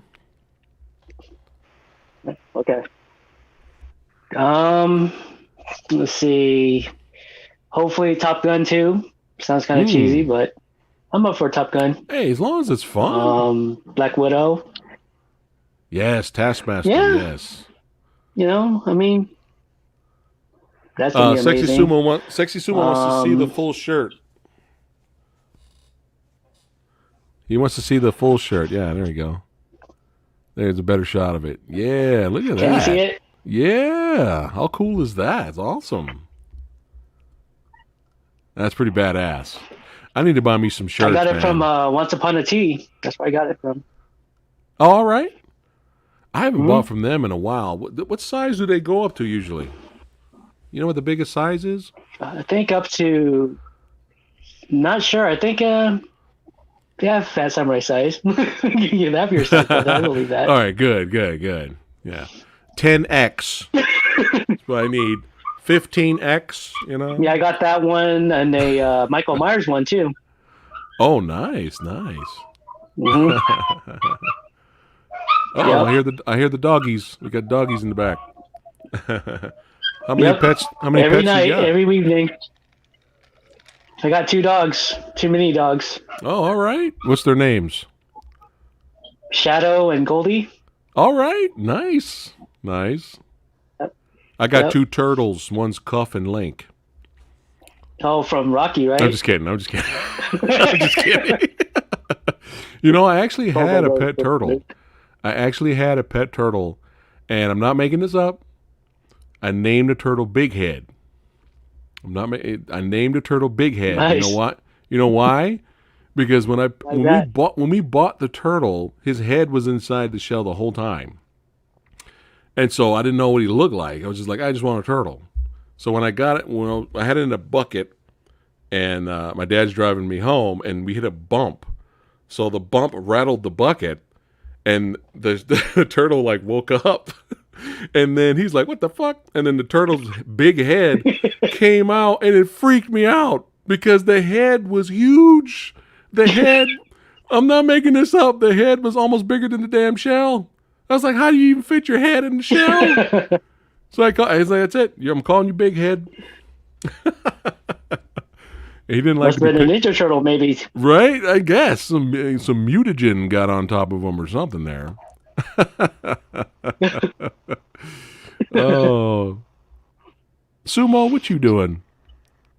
You getting Put ready him for in the work? chat. You getting ready for work, Sumo? You should pop in. Yeah, bring So Sexy Sumo in. I know. So Jack says she's going to be here in 20 minutes. So let me check on her, see what's going on here. Hold on Okay. a second. Hold on. This is cool. We got Trey Doe in the stream, hanging out. This is awesome. All right, hold on here. Let's see where she's at. 20 minutes has become an hour. Hold on. Sumo, what are you sending me? Oh, that video. That's what you're talking about. He's talking about a video earlier. There we go. Did you have a Okay. favorite Mortal Kombat character or anything like that? Scorpion, Sub-Zero, Raiden. Yeah. Had a few. Had a few. Man, what was the name of that guy? Is he still in the games now? That one dude, he came out in the later games. He was like blind, and he had the bandana over his head, and he had a sword. Not Bo Rai Cho, was it? Bo Rai Cho was like the drunken Was guy, it right? Bo Rai Cho? Was he the drunken boxer guy? I don't remember. I don't remember. Chat, help me out. Wasn't there a guy who had like a blindfold? He was blind. He was like Zatoichi or something, but he had like a katana sword. Oh, here it is. Straight Edge Gamer knows. He's the gamer here. Kenshi. Kenshi. Okay. I would love to see a live action Kenshi in a movie. That'd be really cool. Yeah, that'd be cool. There you go. You got Straight Edge Gamer saying, "Yeah, mate, Scorpion and Sub-Zero for live." There we go. There she is. Yeah, Sexy Sumo, get in here later, That's gonna be man. an awesome fight. Here we go. We got Jax in the house. What? What? Hi. Hey, Jax. Hi. Junior, right? Yep. Okay. Nice to meet you. I'm trying to Likewise. trying to do the bootleg Stone Cold. I think I fucked it all up. I did the WCW version of Stone Cold right there. What's going on, Jax? How you doing? Not much. You told me we were talking about wrestling, so I was like, oh, I'm almost home. Give me a minute. Yeah, it just kind of came out of nowhere. We were talking about movies like we usually do, and we're still talking about movies, but we're all over the place. It's like wrestling. You got to get Jax in here. So Jake says, "What's up?" Oh, yeah, let me look at the comments. I didn't There even you go in the go. comment section. Yeah, Sumo's gonna jump in here too in about 15 minutes. Yay! We're gonna have a full panel of badasses. We got Hey, Jake. Trey Doe in the house, hanging out, wearing my boy Jason Voorhees shirt. That's how we do it. What you wearing? What's that, Jax? What you got? Jamie Jasta from Hatebreed. Hell yeah! That's the one that I won through his Instagram account. Yeah, nice. His Hatebreed. solo stuff is really good. I don't know if you ever listened to his Jasta? solo Nice. Yeah, his solo stuff is really good. I don't know how he does it with both Hatebreed and his own I band. heard his solo stuff is actually pretty good, aside from Hatebreed, right? What's the name of the? Because I know he did 2 albums with the guitarist from Down and Crowbar. Is that the one, or is this another project? I do remember hearing okay, I did listen to it. I just can't think of the name on top of my head right now. But yeah, it's like the thing is like with Hatebreed and Jazz Kingdom of Sorrow. Kingdom of Sorrow. Okay. So is this a new project he's doing? No, he's been having Jasta for a while, like a little after Hatebreed. I don't know how he does it, but both with Hatebreed and Jasta, he's able to pull out like 2 albums in 1 year. This guy, it's ridiculous. Like if you look at the timeline, you're like, what the hell? But it's like he's able to just bust out all these albums, and they're all good. Nice. I need to start getting some albums. So just quick heads up, Jax. There's a delay with Trey Do. Just letting you know. Don't worry about it. Oh, you're Trey Do. Okay, hi. Well, he's very talented, so I mean, I can understand why. He is really good, and it's like he has like a way. Film fanatic. Oh, I was going to say fantastic. Hey, film fanatic saying, "What's up, Samurai?" Trey Doe and Jax in the house, hanging out on the channel. Panel. But yeah, go ahead. What you were saying, Jax? I forgot. My mind went blank now. I'm sorry. You were talking about Jasta, right? No, I think I pretty much got said like, he pulls out a lot of. He just pushes out like a lot of albums, and like, now I remember. It's like he has that same style, but he's able to refresh it. Nice. But like a lot of bands, it is hard. I'm not dogging on your bands. It's really hard, It is, yeah. Well, shoot, you got me excited. Is it still called Kingdom of Sorrow though, or is it something else? I'm not sure. I'll send you all the. Yeah. I'll send you some of his solo work because he did something. I could have sworn I sent you the one with Zach Wild. They have a song that they did. Oh, that was him? I thought that was a Zach Wild track. No. Oh, Zach Wild was on his stuff. Yeah. All right. We got Straight Edge Gamers asking here. Well, have you guys heard that Lamb of God with Jeremy Jasta? Yes. Is that on the new album? When? How long ago was that, Trado? When they collabed? It's really good. It's really good. Where's my stuff? Probably the recent. Is it the recent album or one before? No, I don't think it was recent. Hold on. Oh, okay. I probably heard it. It's off their self-titled. Oh, okay. Yeah, it's good. It is off the self-titled. Okay, yeah, you're right. Oh, okay, cool. All right, cool. Straight Edge Gamers asking us, do you guys have any treasured piece of wrestling memorabilia? You guys have any autographs? So I only have a little Kane action figure that my friend Lonnie, who's also on YouTube, sent to me. Right. That's because, like I said, growing up, my parents were like, "No, that's for boys." So I wasn't able to get any of like action figures. My brother, my oldest one, who was also really into wrestling, he wouldn't buy it for me either. He's like, "You could watch it, but I'm not buying you any of that stuff." So, it was just typical sexist mentality. So they wouldn't buy me any of the stuff. And by the time, I was like working, I was a little kid at that time, but by the time I got like to teenager and I was like working and doing all that, all the Stone Cold stuff and the classics were gone. And I think that's when I stopped watching wrestling, because that's when it was just so watered down, like in 2006. You know what I mean? It was like so watered. That's when they were starting to water it down. Ruthless aggression era. Yeah, with less aggression. Era was not that aggressive at all. But so obviously I took a long break from it. Yeah.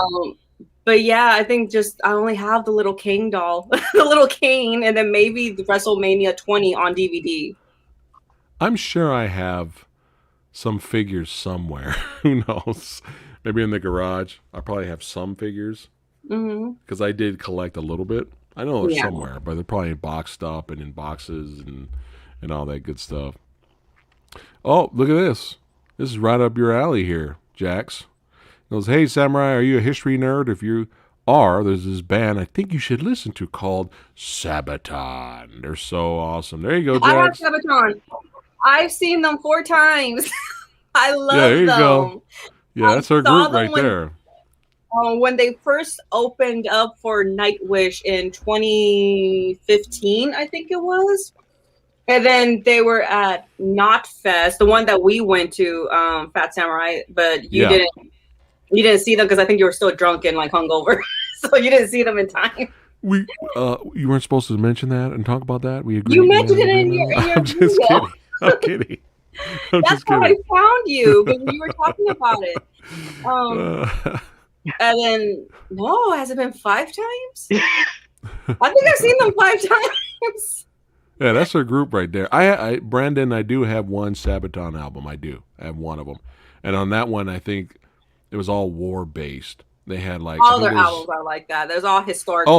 Okay. Because I think there was one about the Spartans in there, like 300. Oh, yeah. One of the songs. But yeah, I dig them. I'd like to buy some more. I think that'd be cool. And I have to agree with Andre here. I know. Yeah. I gotta do it. Sorry. Attitude Era is the best. But remember, I explain why I say Attitude Era is the best. I'm not just like, because, nostalgia. No. The Attitude Era was the best because of competition. Yeah. That's why. Because people go, oh, you're old. That's why I like Attitude Era. It was like, no. No, it was because of competition. Because ECW was at its best. WCW was at its best and was kicking WWE's ass, forcing WWE to take risks. And that's how we got the Attitude Era. And even in All Japan wrestling was great. And New Japan was doing their thing. It was a great time overall for wrestling. It wasn't just because WWE was the best. It's just that whole era in general was just fire, man. You go over to WCW Nitro, you got something crazy over there happening. ECW is doing something crazy. So that's why I always agree because of that. The Attitude Era was the best.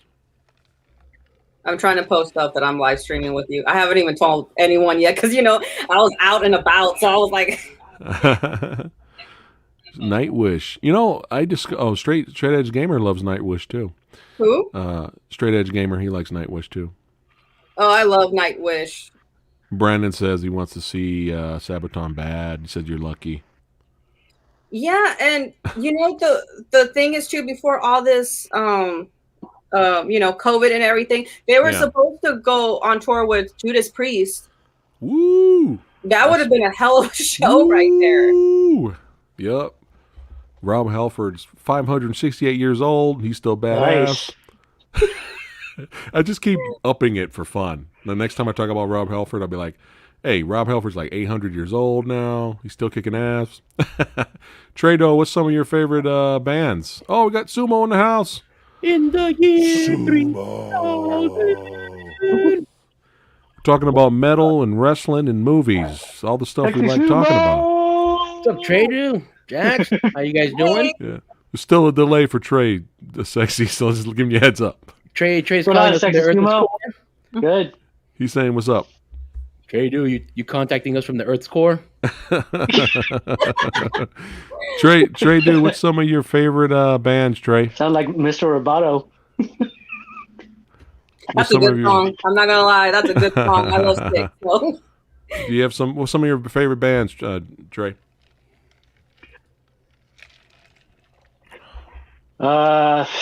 Watain, Trivium, Shadows Fall, All That Remains. Woo! What do you call it? What else?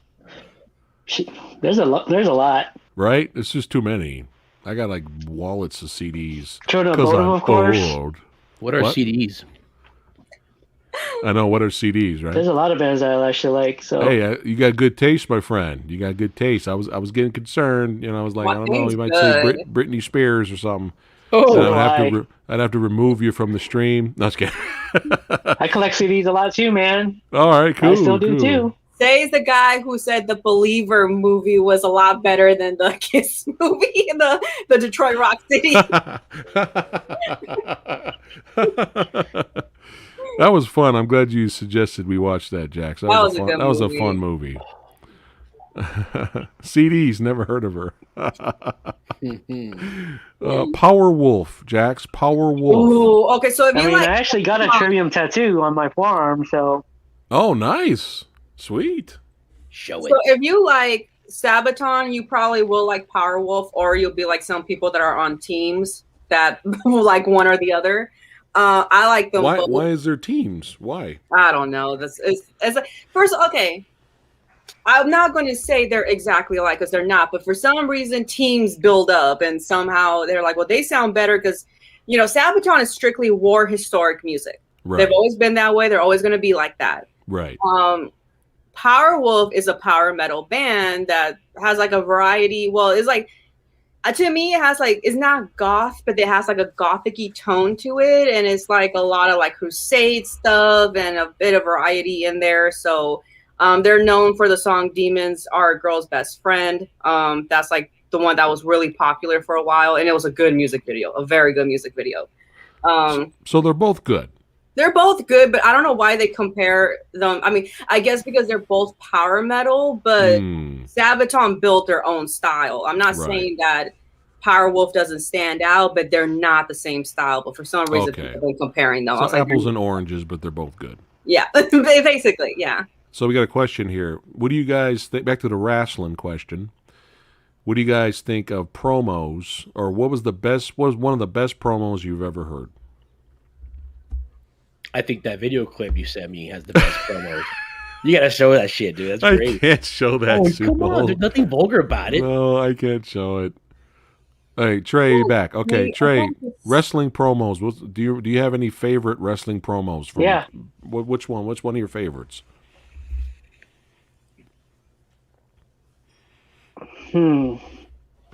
Tough question too. And there's a lot of them, right?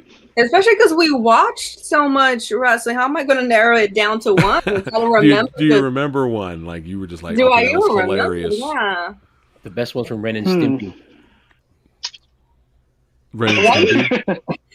Right now, all the Buried Alive matches are coming to. Oh, the one where it was against Stone Cold and The Undertaker. The reason why I says the best one because somebody threw their Coke at The Undertaker's head. That shit was funny. Oh wow! That's the only thing I can remember right now. Probably two of the best promos. Probably was the one amazing one back in the early '80s was "Hard Times, Baby," with Dusty Rhodes. Dusty Rhodes working hard times.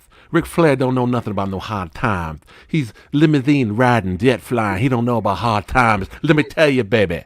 I know about hard times. I've been a plumber. I've been out on the street. I know about hard times, baby. Yeah. Are they doing Dark Side of the Ring on him? Because when I saw that promo, it looked like him. Dusty Rhodes? No, I mean on Ric Flair. Because you mentioned Ric Flair, that's why. Oh, maybe. It was kind of hard. That trailer was really quick. Oh, wow. I got a hater. Bobby hates me. But that was a good promo. And, of course, Stone Cold, come on.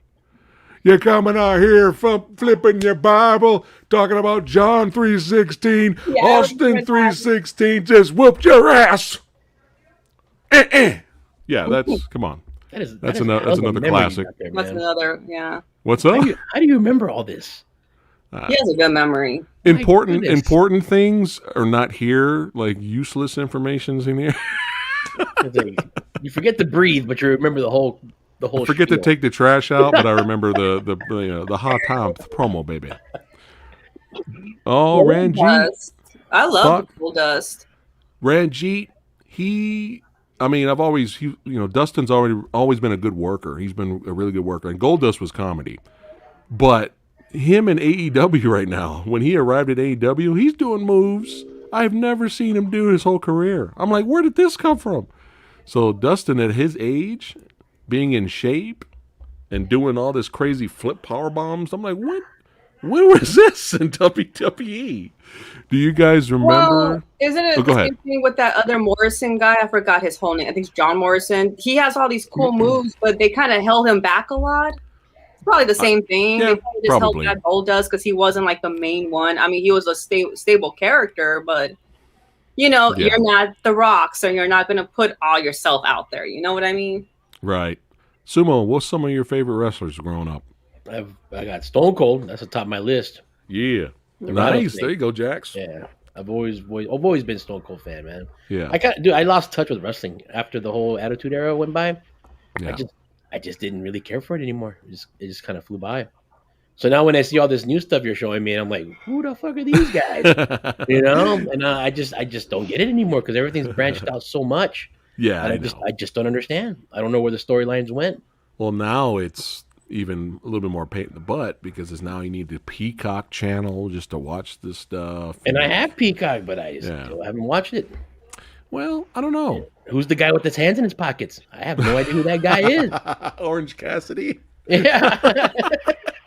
I see that some of the legends are still there, Jericho and all that stuff, but it's like, Yeah. tough. It's tough. Oh, Ken Shamrock. Do you remember when he was around? Yep. He went from WWE? UFC to Ken wrestling, Shamrock. right? Yeah. What I didn't know was Shamrock actually was in pro wrestling, but in Japan before he even went to MMA. Yeah. So I thought he was MMA wrestler, and then he went to wrestling, but he was actually wrestling in Japan for a while. Oh, I had no idea. Damn. Favorite Undertaker WrestleMania match? Mine has to be Triple H matches. Those were good matches. Those were I've really always good. liked the Undertaker and Mankind on the Hell in a Cell. Oh yeah, Dude, yeah, that was freaking mind blowing. yeah. We talked about that earlier. It was insane watching it live, Yeah. not knowing that's about to happen. Yeah, that was good. And that was back when Oh my God, he's broken in half. my relatives had the illegal black box. So I got to I remember that. I got to watch the pay-per-view. That was great. Every Sunday, man. Pay-per-views. It's funny when you watch that match again. Watch Terry Funk, because Terry Funk ran down there. He legitimately was scared Mick Foley was dead or was seriously injured. So if you watch him down there, he's like That guy had like 1,000 lives. freaking Man. out. Insane. Dude, when he went through the first time on the canvas and his legs just went limp, Yeah. and then the guy's spitting out his tooth out of his nostrils. Insane. Ugh. But yeah, when he Great. got choke slammed through the top of the steel cage and fell down, that wasn't supposed to happen. I know. And then they kept wrestling, and then Mick Foley's like, "Oh, okay, I'm not done. I'm gonna bring out some tacks now." I'm like, dude, he's legend. Lunatic. Mick Foley is legend. Did 'Cause that anybody see WrestleMania in this group? Because I obviously didn't, but I No. just know for sure Hulk Hogan got booed. You showed me. Did you send me the clip? I did. I mean, they like the highlight of it. Oh, it's so funny. It was Oh. one of my subscribers sent it to me. He Yeah. found it on somebody else's Instagram, and that's why I was like, oh, I gotta send this to That you. was so funny. They had to have known that was going to happen. Like, why Yeah. did they do that? But it was pretty funny though. I was laughing. He got booed when he was Hollywood Hogan, or No, Yeah. recently, like him just coming out as Hogan hosting WrestleMania. Over the weekend, they booed him when he came out. oh gosh, I didn't watch. Obviously, I was just happy when I heard Rhea Ripley won because she's fucking amazing. You I know love they're Rhea bringing Ripley. back Ronda. I did not know that, but I'm not surprised. Yeah, I'm not surprised either because they like to bring back people who like tear down, talk shit about the business. But okay, I was like, Yeah. okay. Wow, I did not look. Zero says he got booed both nights. oh wow. There has to be Oh, YouTube man. compilations of this already. There has to be. Oh, that's hilarious. Did he crack? Did you know if he cracked down? Like John Cena, there's been many times when they booed his ass, he just like yells at the crowd. What, John? Yeah, John Cena. There have been many times, when they're like, what is that chant they do? Fuck you, Cena, or whatever it is. Fuck you, Cena. Yeah. Cena Yeah, sucks. Cena sucks. There we go. Yeah. So I remember, was it 3 years? The last WrestleMania, not the last WrestleMania, but one of the WrestleManias, which was like 3 years ago, that I saw. Or was it Royal Rumble? I think it was Royal Rumble. It was just him and that Roman Reigns guy. They were like face to face, and nobody was happy about it. And everyone was just booing them and everything. And Roman could, he stays. Yeah. He's able to Yeah. handle him more. Yeah, Cena's yeah. too much of a little No. bitch. Like, no, everyone has to like me. Yeah.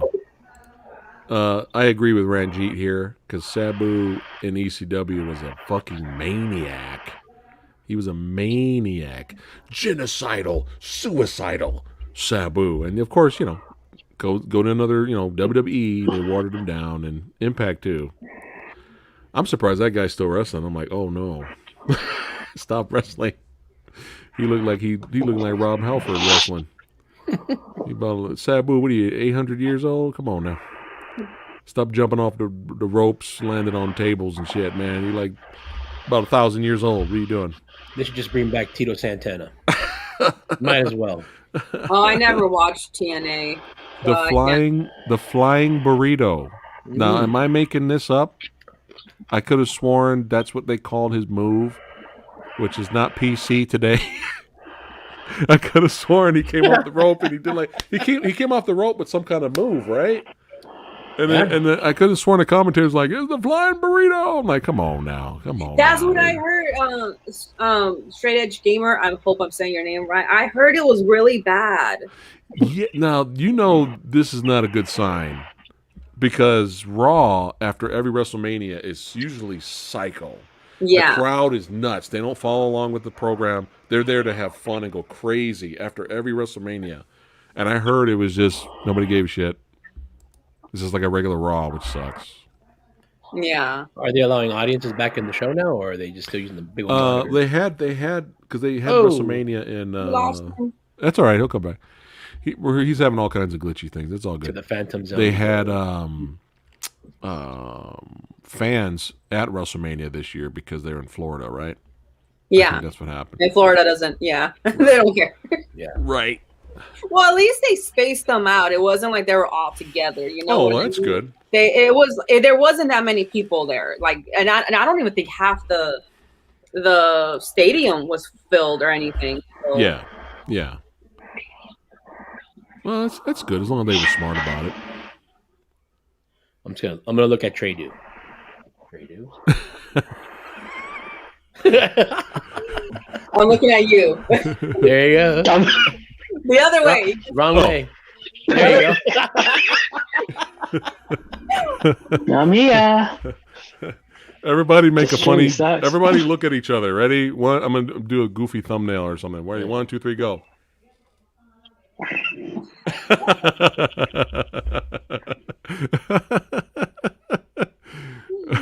Everybody look at Tradu. Ready? 1, 2, 3, go. I think I did it right. I'm not sure. They said, okay, Straight Edge Gamer said, dude, it was like watching paint dry while high on PCP, but gone. Oh, he's talking about Raw? Yeah. Oh, that's bad. Yikes. Wait, is audience back on Raw too? Or that was just WrestleMania? Probably. Maybe that was just WrestleMania, maybe. Unless they had Raw there. Because I could have sworn I saw people there because when I sent you that clip, like there was some people there. I could have sworn, but Huh.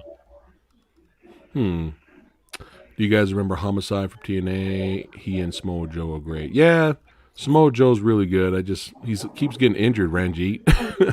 He's mostly doing commentary his whole career because he keeps injuring himself. But he's one of the brothers. Ranjit's in the house.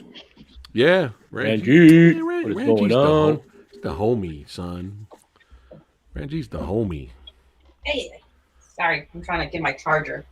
My laptop is going to die.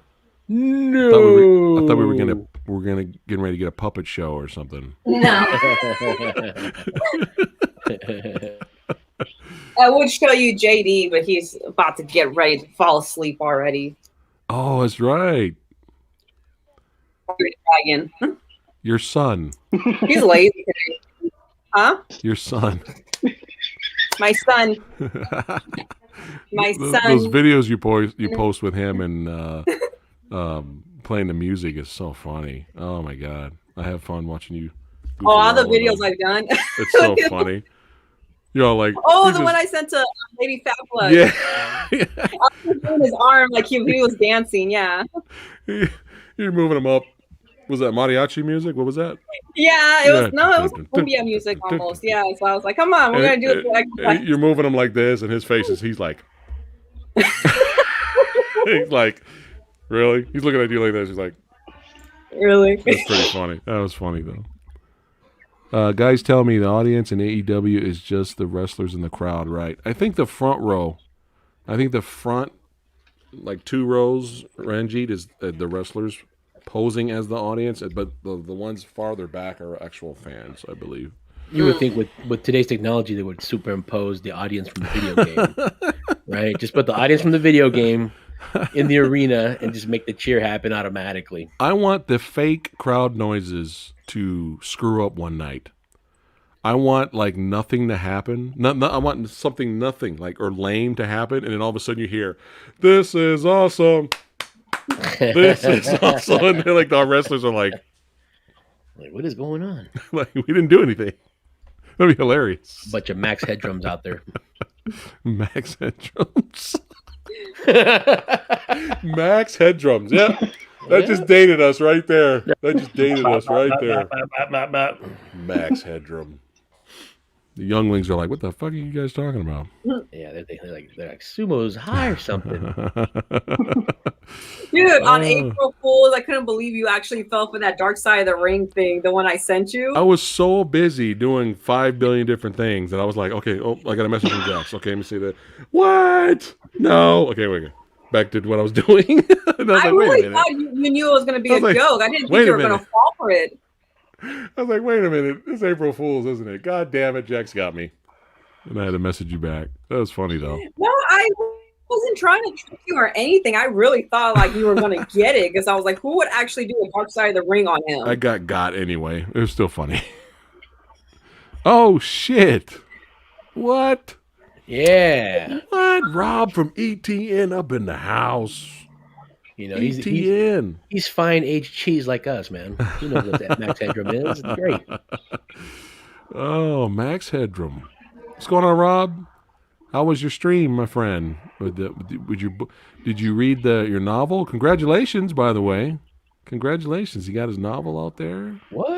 Yeah. Called Dark I Side Love of the Big Ring, Booties. Oh, nice. That's the name of the novel. I love big butts, and I cannot lie. That is a great That's title. the greatest novel. Hi, Mr. Death Metal. Mr. Death Metal in the house. You got to go today. He's a big wrestling fan. He can tell you a lot too. I love big. He watched WrestleMania.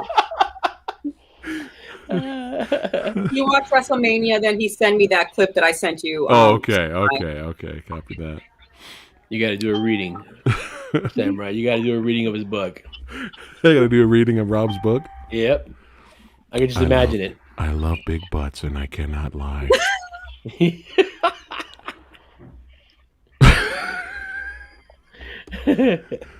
Stick it out. Even white boys have to shout. Baby got back. Chapter 1. Left cheek.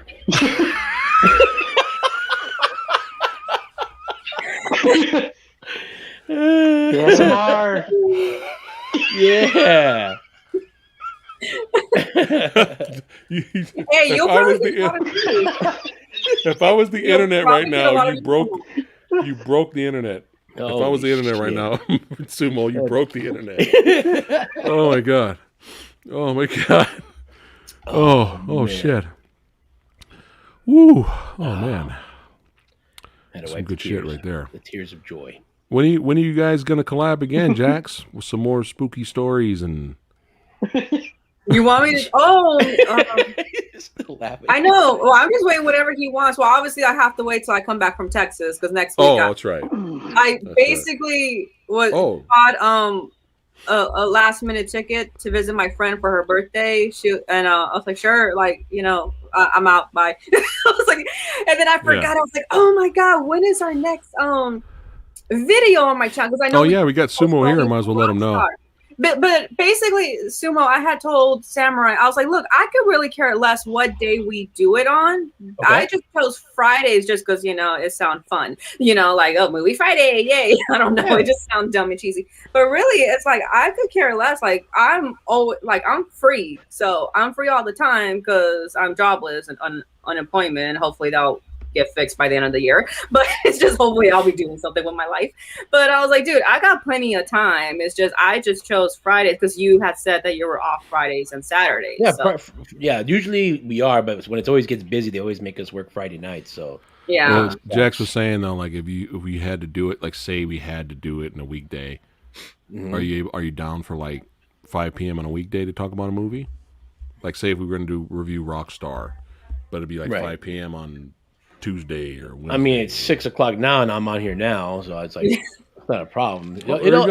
See, it There we varies because it varies if I have to take my daughter to work, Oh, you know, right. stuff like Yeah. that. So if she's off, I'm free. But if she's not off, then I gotta take her, come back, and then I Right. gotta set up. I gotta get pretty for the camera, all that good stuff. You know?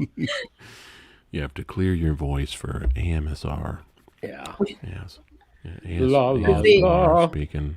Zero said night 2 of Mania was so trash, starting off with a 5-minute match that ends in complete what the fuck moments. I get the feeling WrestleMania has a lot of those because every time when I watch WrestleMania, there's like what the fuck moments, and not a good one. Then both women's matches shit the bed, especially the tag night 2 sucked eggs. So I was like, okay, Ooh, very, very angry language. Now I'm wow. kidding. Wow. You guys are still going with that. Chapter 3. You see Brandon? There you go. Chapter 3. The thickness of the booty. Oh man. Oh. We're talking about your book, Rob. No, we're just goofing around, my friend. We always talk about movies. It went from movies to wrestling now. Yeah, Metal, then back to the booty. Yep. And we got Trey Doe in the house hanging out with us, chilling like a ninja down there. That's right. Hanging out with us.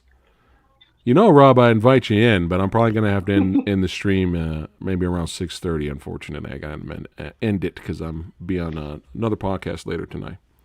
Trey Doe, some of your favorite movies, my friend. Let's get you talking, man. Name some of your favorite films. We got a delay going. Go for it. And if you can't think, let me know, and then we'll go to Jax. God damn it, the lighting. I'm over here. The window, see the Yeah, I'm sun here. is like setting. Oh, you guys all froze for a minute. Let's see, Hard Boiled, Better Tomorrow, The Killer. Woo! Yes. Nice. Favorite That's right. movies? Let's see, Hard Boiled, Better Tomorrow 1 and 2, The Warriors. Yeah. Ooh, that's a good movie. Yeah, nice. Those are good choices. Look at this, man. You got a What's great that? taste in movies and great taste in music. That's how we do it. That's why you're part of the Movie Dojo Army, goddammit. The Sumo. Killer. You. Favorite movies. What's some of your favorite movies? Well, Evil Dead's always been a big part of my life. I love the Evil Dead. Yeah. The whole trilogy is just fantastic. Thank you. Yeah. yeah. Keep going, Sumo. Obviously, a lot of horror flicks, man. A lot of classics. You know, Evil Dead. Name 5. Just name 5 Name of your 5. favorite movies. Any 5 of my genre. favorite movies. Wow. Man. Any genre. Well, it's definitely not Fast and the Furious. Fuck those movies. Oh, thank you. I hate those movies. Oh God. Thank you. I did not understand the hype to it. I've seen a few of them, and they're so forgetful. Yeah. They're so forgetful. I was like, I'm pretty sure there's better racing movies out there than that. What's going on, Peter? What's cracking? He says, what's up, Jack? Jax, seeing that sunspot on your face Huh? reminds me of the episode of The Three Stooges where Larry's trying to take the stain out of the pants and he can't get it out.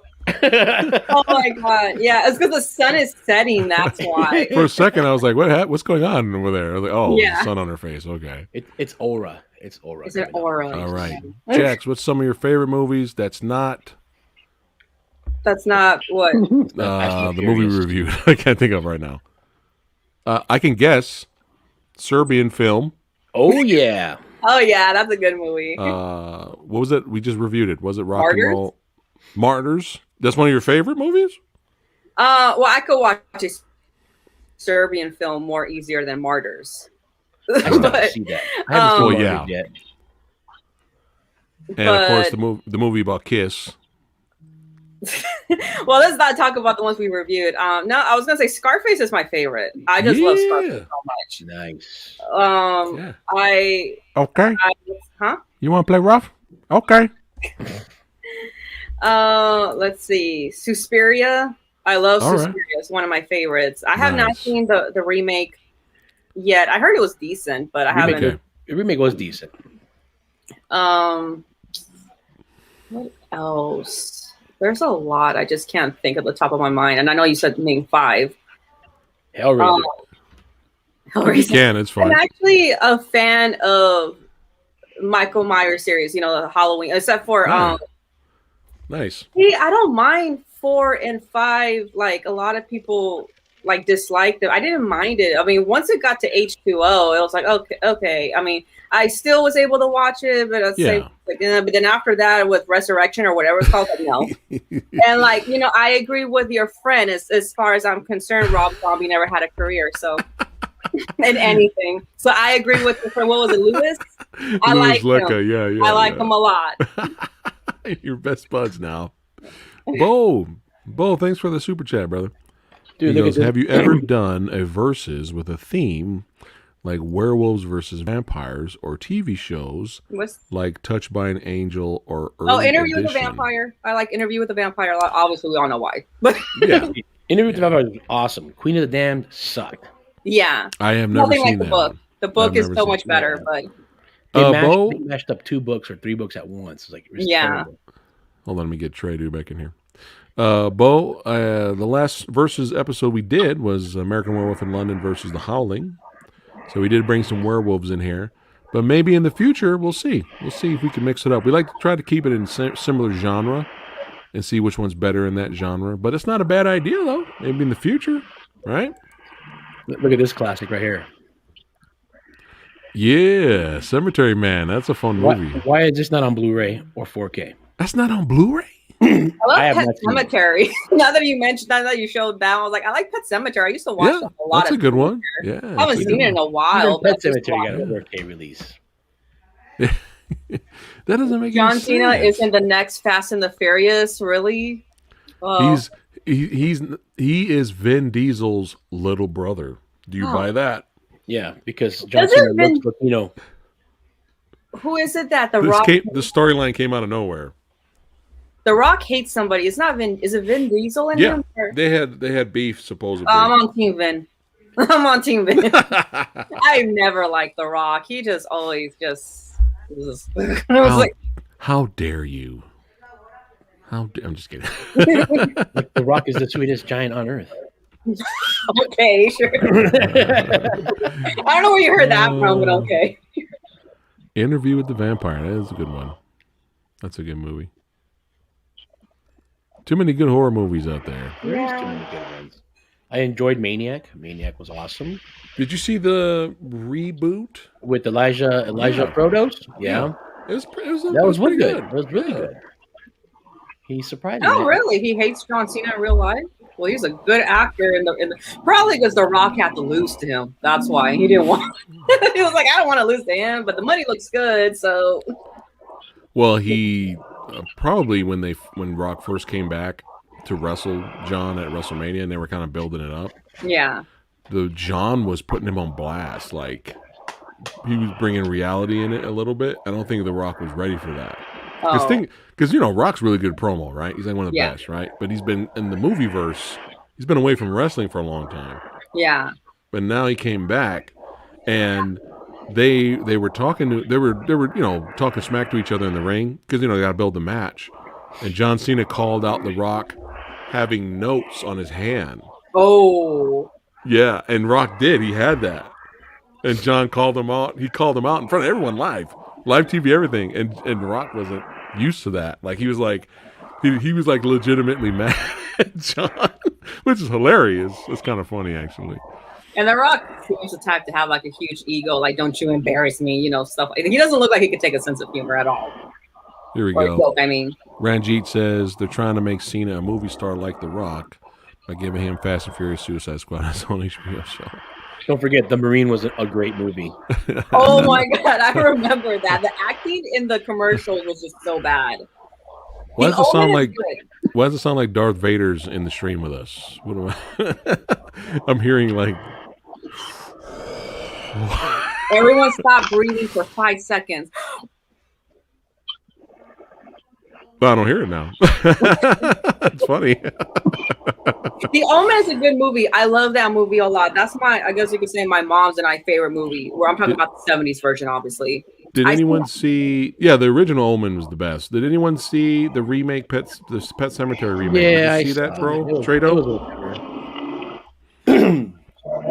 Was it meh? It was meh. Okay. I figured. Good thing I didn't waste my time with it. I mean, it delved deeper into the story, but it was like, it was whatever. Trado, did you see the Pet Cemetery remake?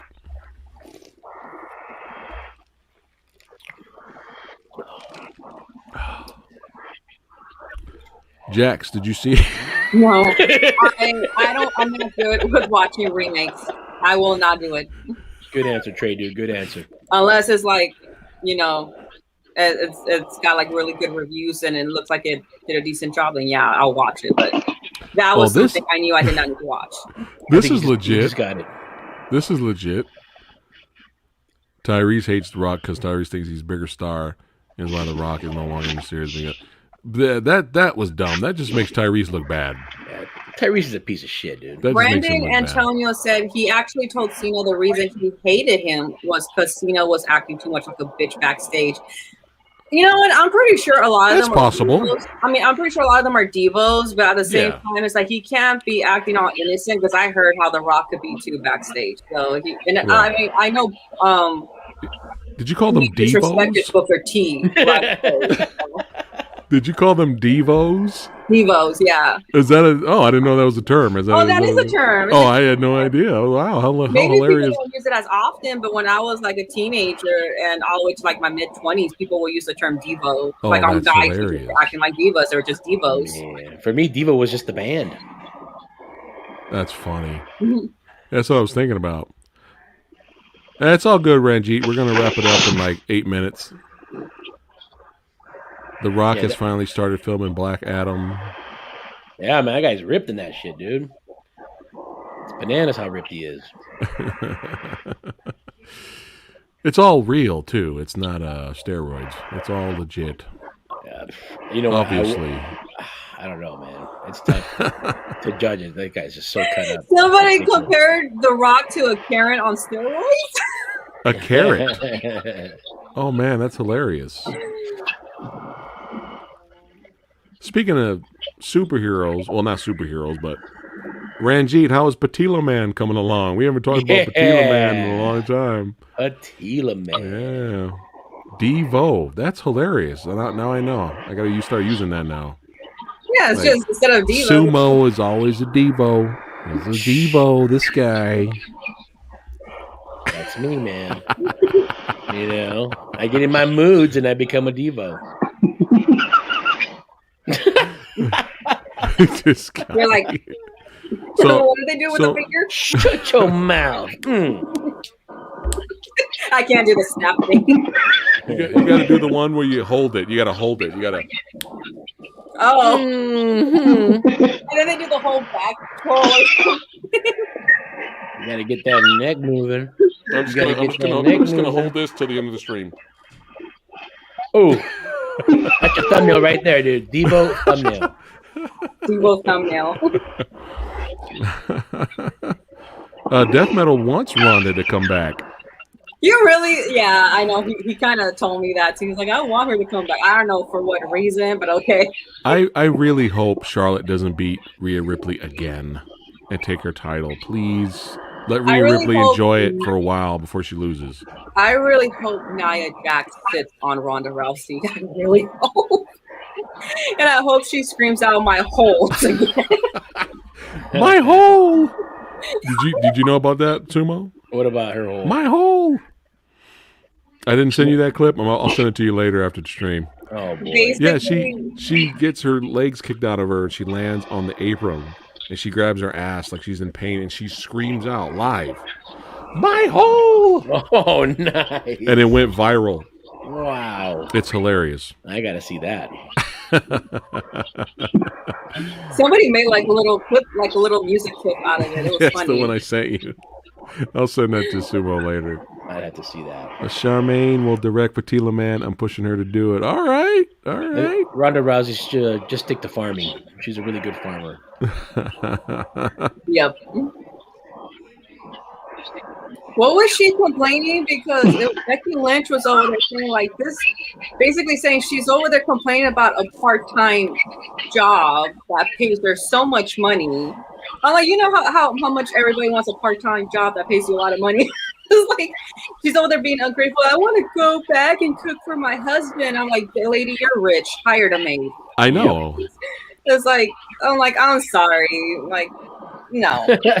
Or you should have married a chef. That way he could cook for himself. There you go. Vikings back. Vikings back. AEW had a good women's match a few weeks ago. Oh yeah, I know what you're talking about. The one with the ladder and everything. Oh, was that the Britt Baker versus it's like an ECW match. It was extreme, right? It was. Yeah, I heard that was nuts. Heard it was really good though. Did you guys hear how in almost every fight Nia Jax was part of? She ended up actually injuring someone. Yeah, she's injured a lot of people. She's injured a lot of wrestlers. Jax, you injured a bunch of people? No, Nia Jax. Oh. Only one time I got into only 2 fights my whole life, typically. So yeah. Oh, that's funny. Yeah, no, only 2 fights I've ever been in my whole life. The first one I was a kid and I was being bullied, and the second one I was 22 and I was in the hood and my friend got jumped and I jumped in. But that time I was taking boxing classes, so I was way better at that time. Nice. So I was like, nobody landed a hand on me at that time. Nobody. That's right. That's why I don't mess with you, Jax. I don't mess with you. That's why. Britt Baker versus Thunder Rosa. Yeah, that was the match. Okay, cool. I shit you not. I have never been in a fight in my life. It's not necessary. You're smooth. Sumo, you got the gift of gab. Boxing is very helpful, though. I recommend everybody to take basic boxing at least because it helped me out a lot. You're very quick and it works. Somebody gets in my face and I go, "Hey, there's no need to fight. We can be friends." You do the Jedi mind trick. You are not Pakistanis. I'll just get really close to their ear. I'll get really close to their ear and I'll be like, "Hey, come along. We don't need to do this. Move along." I had a manager when I used to work at Kmart. I don't know how he dealt with the Kevins and the Karens, but I remember they will be exploding on him and everything. And then I don't know what at the end they'll be like friends talking, like, what kind of Jedi mind tricks did you do on me? Kevins and Karens? He's like, you're not pissed at me anymore. Nope. Oh wow, that's funny. That's pretty funny. Jax versus Ronda. Not for me, Jax. Because I'm not gonna lie, I'll lose against Ronda, but so I'll just throw something at her and that's it. Ronda Rousey's next match, milking the cow. Hogan getting booed at WrestleMania it was funny, dude. I sent Samurai the clip that you sent me. That's pretty funny. I couldn't stop laughing. I was like, damn it. Come on, they should have known better. People were expecting what WWE was expecting. I'm like, we all know his history. Right. And then we all know, okay, like, and it is stupid how I'm not saying what happened to Hogan wasn't wrong with that whole Gawker thing. That shit was terrible. Like, don't get me wrong. But at the end of the day, it was like he still got rewarded for being an asshole. You know what I mean? He got millions and millions of dollars. So that was like, wow, okay. Jax versus Karens. Okay, I could be a Karen for sure, yeah. Oh man. By the way, there was a Karen today because I went to go get my nails done. Oh my god, there was a Karen in there. She just was like, how am I supposed to know my nails are dry? I'm like, touch it. I felt like I was like, that's why you get gels. Like I do right in seconds. Oh, that's funny. Do you think Cabal will be good in the new Mortal Kombat movie? I didn't know he was in there. I'm gonna have to check it out. I can't wait for that movie. Woo! Do you want to see something? Oh, dude, that's something was something else. After we're done, I can send you a little snip of something. Trust me. I'll send you a little something. All right, chat. Movie Dojo Army. I hate to wrap it up. I would keep talking, but I got to get ready for another stream later, another podcast. Thank you guys so much for hanging out with us, Movie Dojo Army. Thank you, Trey Doe. Doe. Thanks, brother, for hanging out with us today. Jax, thanks for popping in for a few minutes. Sumo, thank you, sir. Don't forget, guys, tomorrow, Versus episode. live action adaptations of video game films. We got The Hitman versus Max Payne. I think. Later, Samurai. See you, Jax. Bye, Junior. Yeah, man. All right. Hopefully it won't be too much pain to watch Max Payne. I'll find out. I haven't watched it yet. Have a good one, brother. Have a good one. Bye. We'll check it out. I'll probably check it out tonight. So don't forget, you know it's going to be comedy either way. But yeah, show up tomorrow, 6 p.m. Pacific time versus episode. Rick Myers will be there. Kyle Wong, Mr. Tony of the Dead will all be hanging out talking movies tomorrow. Don't forget to vote on the community post which movie you think is better. Even if they both suck, there's got to be a winner.